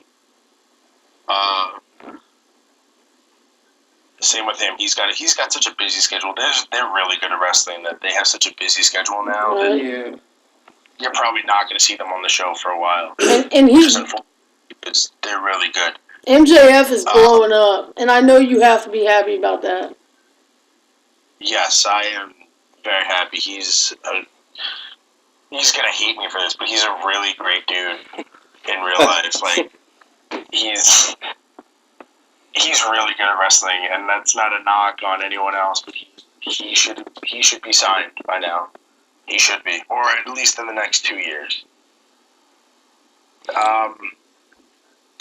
I've called out Joe Janela to come down and wrestle, and I got a response, and apparently I should get my name out there more. That was his response. So, I don't know, maybe if I get trained properly and I'm not wrestling in a warehouse, I can wrestle Joe Janela, but we'll have to wait and see. I think you versus Joey would be a fun match. As a fan, you versus Joey to me would present a really fun match because you're both crazy as all get out, and I know that for you getting to wrestle him, you'd go in there ready to prove to the world that you were ready for that opportunity. Well, that's why I called him out initially, because he does some crazy shit when he wrestles, and I feel like he blows up for such the dumbest moves, but they're so genius. Like, he threw himself off a rooftop for For what? Like I don't get it. I thought it was so dumb, but it was so genius because it blew up for like 2 months. He was like the most popular guy to pick up. He had a show at Mania Weekend, and he booked the matches himself. And I don't know. There's something about him that is just he's so off, but he's got something, and I want to work with him And so bad. You were there Mania Weekend, right? Joey Janela Spring Break, you were there? I was there, yeah. I was drunk in the crowd. And it was awesome. So with this, I have a question for you. How is like working with Grimm and your rivalry that you had on the show through the different like working with GTS versus the Pete Corvus show? How'd you like working with that, and are you going to continue that with the upcoming episodes? So you want to restart that rivalry or anything like that? Working with him was fun. He brings out the best in me when we wrestle. There's something about us that we seem to click very easily when we're in the ring. So the Pete Corvus show thing was unfortunately cut short for numerous reasons. People get mad when he wins a lot. So they joke about unsubscribing. Oh my God, Grim wins unsubscribe, blah, blah, blah, all that crap. But I had won control of the company for a good month and a half. We had gone to court after I beat Bull James at Grim Mania, and he cashed in food in the fridge on me, or junk in the trunk. I don't even know which one it was. They're all the same at this point. He cashed in on me, which he didn't win.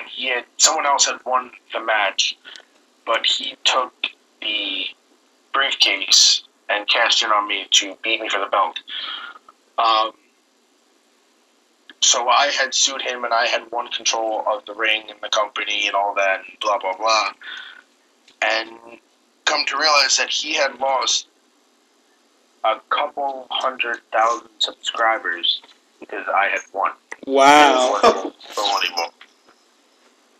So we had to cut that storyline super short, and we had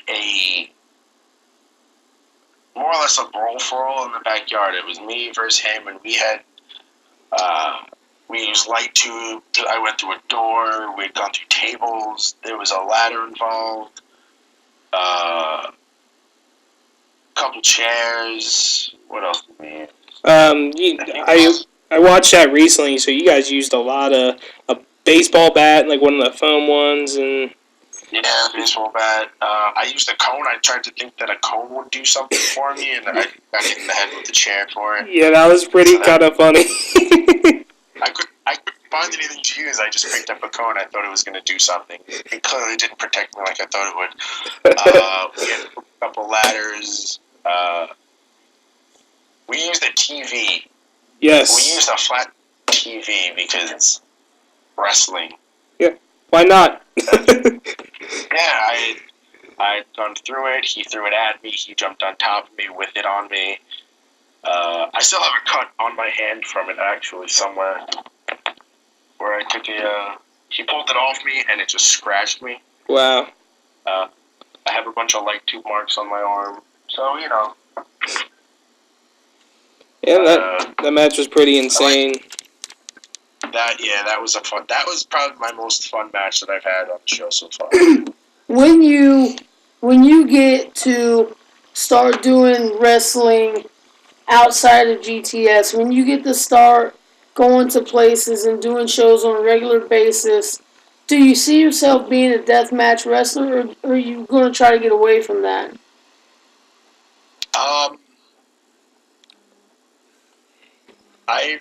I've told people that for the right price, I would do Tournament of Death. I would only do Tournament of Death for the right price. I went to it. I've gone to it in the last 2 years, and I thought it was the most insane show in the world.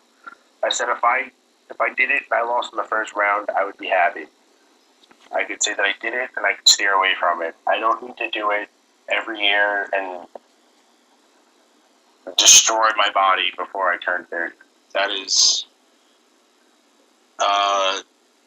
So, I guess I would stay away from it as long as I could until it needed to happen, kind of thing. And Like, go ahead, buddy. So, if a hardcore match came up and light tubes became involved, I don't think I would have a problem with it. Thumbtacks wouldn't be such a problem, but I mean, if you bring in fire with me, I think we're out of it. I don't think fire would be a thing for me. Tables are fine. TOD does some weird stuff where, like hot rocks. Yeah. Bare feet and hot rocks. I don't think I could do that. That's weird. That's over the top kind of thing. I don't think I can do like these barefoot, like Necro Butcher doing things for like 10 years. I don't think I can do that. That's crazy stuff. So, more or less to answer your question, if a hardcore match came up and I would do it. If deathmatch wrestling came up, only for the right price would I do it. So, I would stay away from it as long as possible. Okay, so as we're getting towards the end here, do you see yourself wrestling outside of GTS anytime soon? And if so, would it be somewhere like SWF? And if not, then where would it be?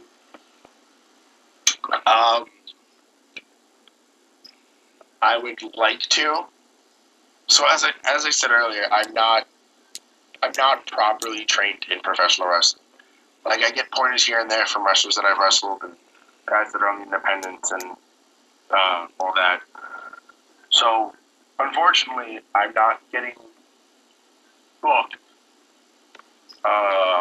anytime soon on a real independent show. Nothing against SWF. They pull in great cards and they bring in a great number of guys, but I'm not really into what they do. I'm not really into their shows. Like, I wouldn't go out of my way to get booked on the show or go down as a fan to check it out. There isn't really a Jersey company that I'd like to wrestle for. They're all kind of really small, and probably CCW is probably the only thing, and I wouldn't really even consider them a Jersey company anymore. Have you thought about like Tier 1 at all? I would, if Dennis still likes me when I'm a professional wrestler and not a fan, then I would wrestle for Tier 1. I would do Tier 1. Company over here, 5-bar wrestling I would do. It's funny, I made a list when I was younger. Not really younger, but when I first got on the show, like, alright, when I get trained, these are the companies that I want to, like, put my name to. Like, send my stuff out to and be like, hey, this is who I'm trained by. This is where I went to school. This is all that. There's not many New York companies that I want to wrestle for. Unfortunately, some of them closed down or they just stopped running, kind of thing. And Tier 1 wrestling was on that list. Tier 1 5-borough. There's a company upstate New York called Empire State Wrestling. Mm-hmm. They're a company that I'd go for. Rockstar Pro. Yeah. Yeah, of course. You know, I see all my New York guys get out there a lot, so if it's a chance to see you guys, that would be really cool. Well, we would love to have you down here, man, for sure. Well, you already know how I feel about it. We're gonna wrap.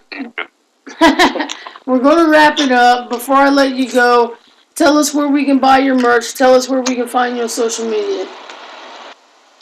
Alright, you can find me on Twitter at Pete Corvus. I'm on Instagram recently. I just made one the other day. It's the Pete Corvus. There's a couple of them on Instagram that are fake. You'll figure out which one's mine. I think it's got more followers. But it's at the Pete Corvus. Let's see, what else do I have? I'm on Snapchat, but no one really wants Snapchat. I don't really do much on there. I'm kind of boring. What else am I on? You can buy my T-shirts. I'm on Pro Wrestling Tees conveniently. I have 2 T-shirts up there. And I'm on TeePublic as well. Those links are in my Twitter description. And you can just click on them and buy my stuff. Make me famous. Help me out. Well, That's about it. we want to thank you for taking the time to come on and talk to us. We really appreciate it. Thanks for having me. You're very welcome. Yeah. Thanks, sir. All right, brother. If you do happen to make it out to Ohio, we'd love to have you on again. And we really appreciate what's going on. We'll keep our eyes on Grimm's Toy Show, and all of our listeners should keep their eyes on Grimm's Toy Show to see what's going on with you in the future. Sounds good. All right. Thank you guys. Yeah, thank you too, Thank buddy. you. Thank you, buddy. All right, well, again, thanks to our guest today. We're going to jump right into the 10-topic showdown. We're going to start with Avery. I'm talking about Braun Strowman and Brock Lesnar for the off. Braun Strowman basically treated Brock Lesnar like a chew toy on SummerSlam, destroyed 2 announce tables, then tossed the third one on him, and basically on Raw did the same exact thing. So if they don't put the title on Braun Strowman during this rivalry, WWE is not going to do anything with Brock Lesnar. They're dropping the ball on the Universal title, and nothing's going to happen with it. And I'm going to switch gears here to OVE making their impact in Global Force Wrestling, where they've been undefeated right now twice in their matches, and then they are heading over to the Crash in Tijuana, Mexico, Awesome. which I heard they're in a fatal 4-way between LAX and 2 other tag teams for the Global Force tag team titles, which, in my opinion, our local boys, I hope, take that. Speaking of OVE, their local company, Rockstar Pro Wrestling in Dayton, Ohio, just got done having the Rocket Robin tournament, and in the finals is Trey Miguel and Myron Reed for the winner to face Jeremiah at Smoke 'Em If You Got 'Em My pay-per-view. And I just want to give a shout-out to a couple of people who are injured from the Rock and Robin tournament. One, Samantha Heights. She got a concussion. She got knocked out of the Rock and Robin tournament. That really sucks considering we're huge fans, but not as big as a fan as Austin is over here. Hello. Ron Mathis is someone I want to give a shout-out to as well, who's someone that me and Avery has been watching for almost 10 years now. He's a role model to us. He's someone we could look up to. He just had stomach surgery, and he's going to be out for 6 weeks. To me, that sucks. So I just wanted to give a shout-out to him. Get as well, Ron. Get well, Ron. And we'll just segue into my 2 topics that I have here. Terry Funk is looking to come out of retirement. He was on a Sports Illustrated podcast recently. He's 73 years old. Here's a quote from that podcast. This is straight from Terry Funk. "I'm back doing what I love. I'm really honest about this. I don't need the money. I don't know if I can kick someone's ass or not. I don't know if I can get my foot up that high, but I'll bet I can." So, I mean, it's Terry Funk. I mean, if you had the chance or opportunity to go see Terry Funk, you would. I mean, he's coming back, so there you go. Yep. Switching gears here. All right, Cody Rhodes is going to be facing Minoru Suzuki at Ring of Honor Death Before Dishonor on September 22nd. Suzuki hasn't even wrestled in the United States for over 25 years, so that's going to be a huge match. So definitely tune into that and watch that. Rob? All right, bada boom. I am not the realest guy in the room at this moment, but Enzo Amore is. And Enzo Amore debuted last week on 205 Live unexpectedly with Neville right there. He put Neville on the spot. Neville is the Cruiserweight champion. He's the guy on 205 Live. So to see Amore debut there after you've heard all this stuff about him backstage, people not liking him, and now with Big Cass being out with ACL injury, we'll see what happens. I hope that he does things well. I know how much he loves this business, and I hope he can turn it around and get people back on his side again. Switching gears, I want to talk about the Mae Young tournament, the Mae Young Classic, actually, but all these guys here are going to jump in on it, so we'll start with whoever would like to jump in first. I'll jump in because this tournament to me is the most intriguing in that it's women. And I'm not saying that we're going to be looking at this tournament in a point of view that's, oh, look at these women, We're looking at it as women's wrestling is alive and well. Mm-hmm. It's been alive and well for the past 7 years now, and the women in this tournament deserve to be looked at. There's women in this tournament that I've never even seen wrestle before. But the ones that I have seen wrestle, like Mia Yim, Candice LeRae, those are the ones I want to see shine and be successful the most. Maybe I'm being biased because I've seen them, but I just think it's amazing to me. So what I think is really amazing is that the opportunities and the doors of opportunities have been just really kicked in because, it's no longer a joke anymore. We're not talking about divas. We're not talking about any of that. We're actually talking about women as professional wrestlers on the same plane as men, and I think that's amazing. And one of the big stars that I know a lot of people here are a fan of is Toni Storm coming in. I mean, just what a great female wrestler, and I hope that she goes far in the tournament. So go ahead, Avery. What I'm looking for is also Toni Storm coming in. Candice LeRae is a big one. I know Rob was going to touch on her. We all wanted her in WWE. She deserves this opportunity.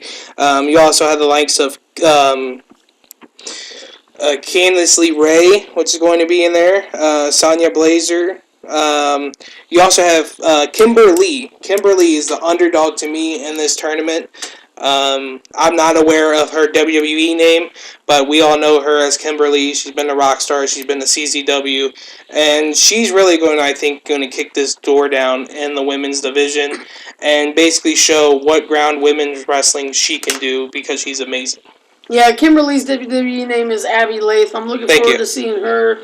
Dakota Kai is very, very good. She's in a really good tag team. Another person I'm looking forward to is Tessa Blanchard. Yes. Her dad, of course, was part of one of the, if not the most iconic stables of professional wrestling, the Four Horsemen. And her stepfather, who helped raise her, is Magnum TA. She definitely has a lot to live up to, so I'm looking forward to that.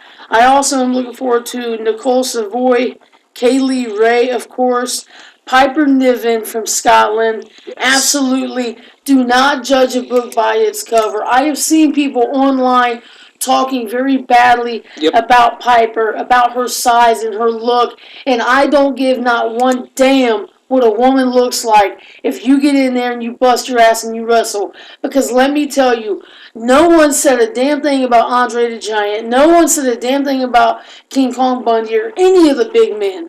They got in there and they wrestled and people were okay with it. Respect the women of all shapes and sizes as long as they get in there and they know what they're doing. She is one who absolutely knows what she's doing. Sarah Logan, she's from Indiana.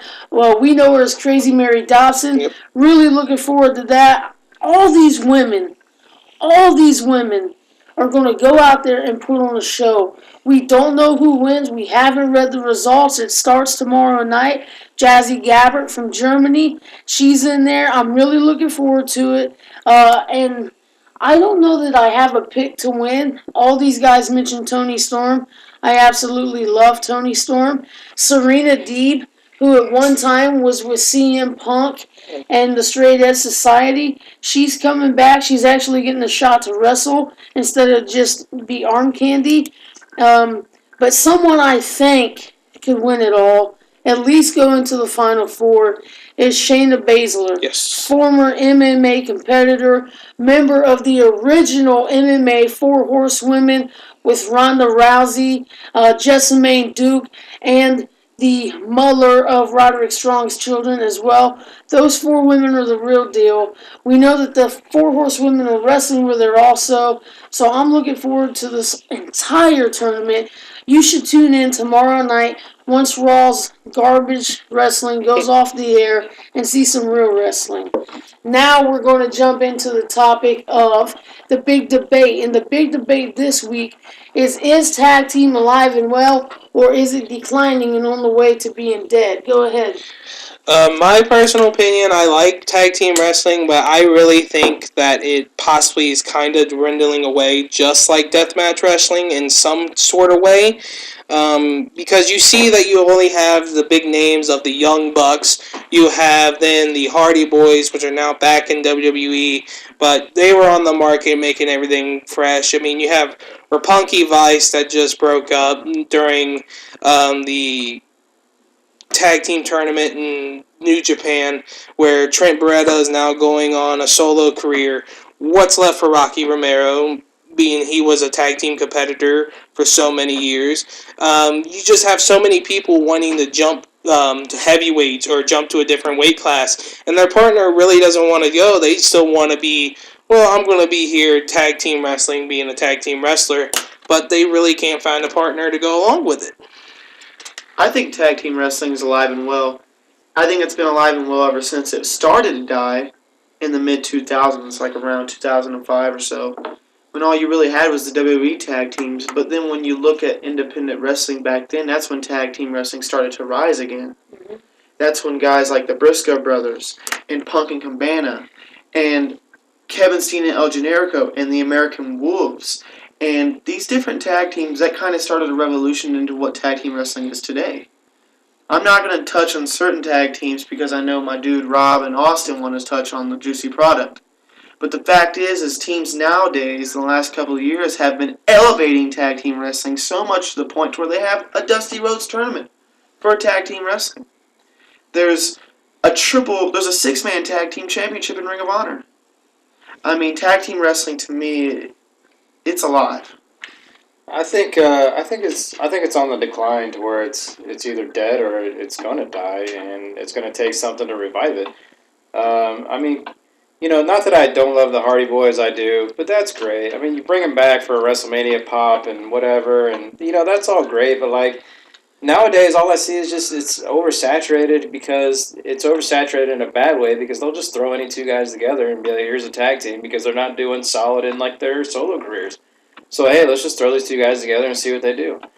Like Dean Ambrose and Tyler Black, winning the tag team titles. I mean, come on, dude. Like, they form a tag team overnight, And I know they were the Shield and they were this, but, like, to throw them together and then, like, just give them the straps, I mean, you're just shitting all over the other tag teams that are already there. I could see that. And, sense. deserve a chance. I mean, they get a bone thrown to them because they're high on the hierarchy, To me, that's like shitting on tag team wrestling. I think the biggest part or the hardest part about tag team wrestling being a steady thing, and especially in the WWE, we see this a lot, but it's injuries. Because if one man gets injured, that takes out the whole team. We see it with the Revival. We seen it with TM61 and NXT. The Mighty Don't Kneel. They were in Noah for years. They were dominant in Noah. They get to NXT. One of the guys gets injured. He was gone. He was down forever. And that tears apart the team. Yes, we've seen it with the Hooligans. We also seen it with the Kingdom with TK Orion. He tore his ACL. He was out for a long time. They had to drop their titles, just as the Hooligans had to drop their titles. Injuries are the big part. But on the flip side, if you can stay healthy, you can change the business, which is what the Young Bucks have done. They have changed the wrestling business. You do not have to go to WWE to make money. They have proved it. They have laid out the blueprint, and they have said, here it is, take it and run with it. Some people have. I think they are one of the most, if not the most famous tag team in the world today. Yeah. I won't say best. I think a lot of what they do, you have to be a fan of that type of wrestling to understand it and appreciate it. But they have legitimately changed pro wrestling as a whole. And because of that, you see different landscapes, different companies, different wrestling created, like the Trios tournaments.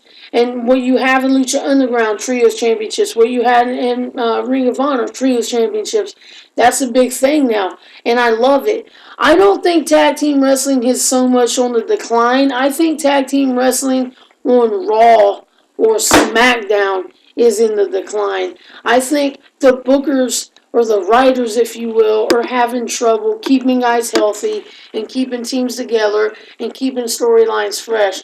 Because if you go to your local arena, if you go to your local company and you check out what's going on, I can go anywhere within an hour and a half and there's always at least one decent tag team. And I'm telling you right now, it happens right here in Dayton, Ohio. We see it. OVE, sure, they're big, they're bad, but we saw Dez and Zach created, and that team was great. They had a great run, and they're still doing it outside of Desmond Xavier's GFW run. Tag team wrestling to me is alive and well, and I'm very happy about it. And I see more teams winding up and getting ready to hit a home run. Dusty Rhodes Classic version 3, it'll be here before you know it, and we'll see more teams. I love tag team wrestling. I always loved it, and I could see why people would think it was on decline.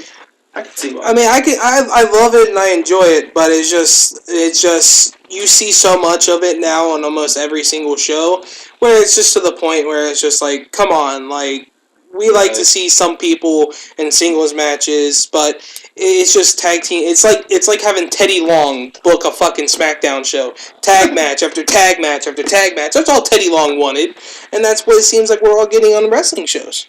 Right. I mean, that's the that's WWE holding it back, though. At least on the independent scene, we could see so many different tag teams teaming up, so many different options, so many dream matches that we've already got to see in our hometown, even. Yep. And on my pay-per-view and this and that. I agree. And it's just like when we go back to the Hardys and how they might be stale and stuff on Raw. When they were doing the broken shit, to me, they revived their career and they revived everything that they stood for. They revived Impact Wrestling. Pretty much. I mean, they put Impact Wrestling on their shoulders at that point in time.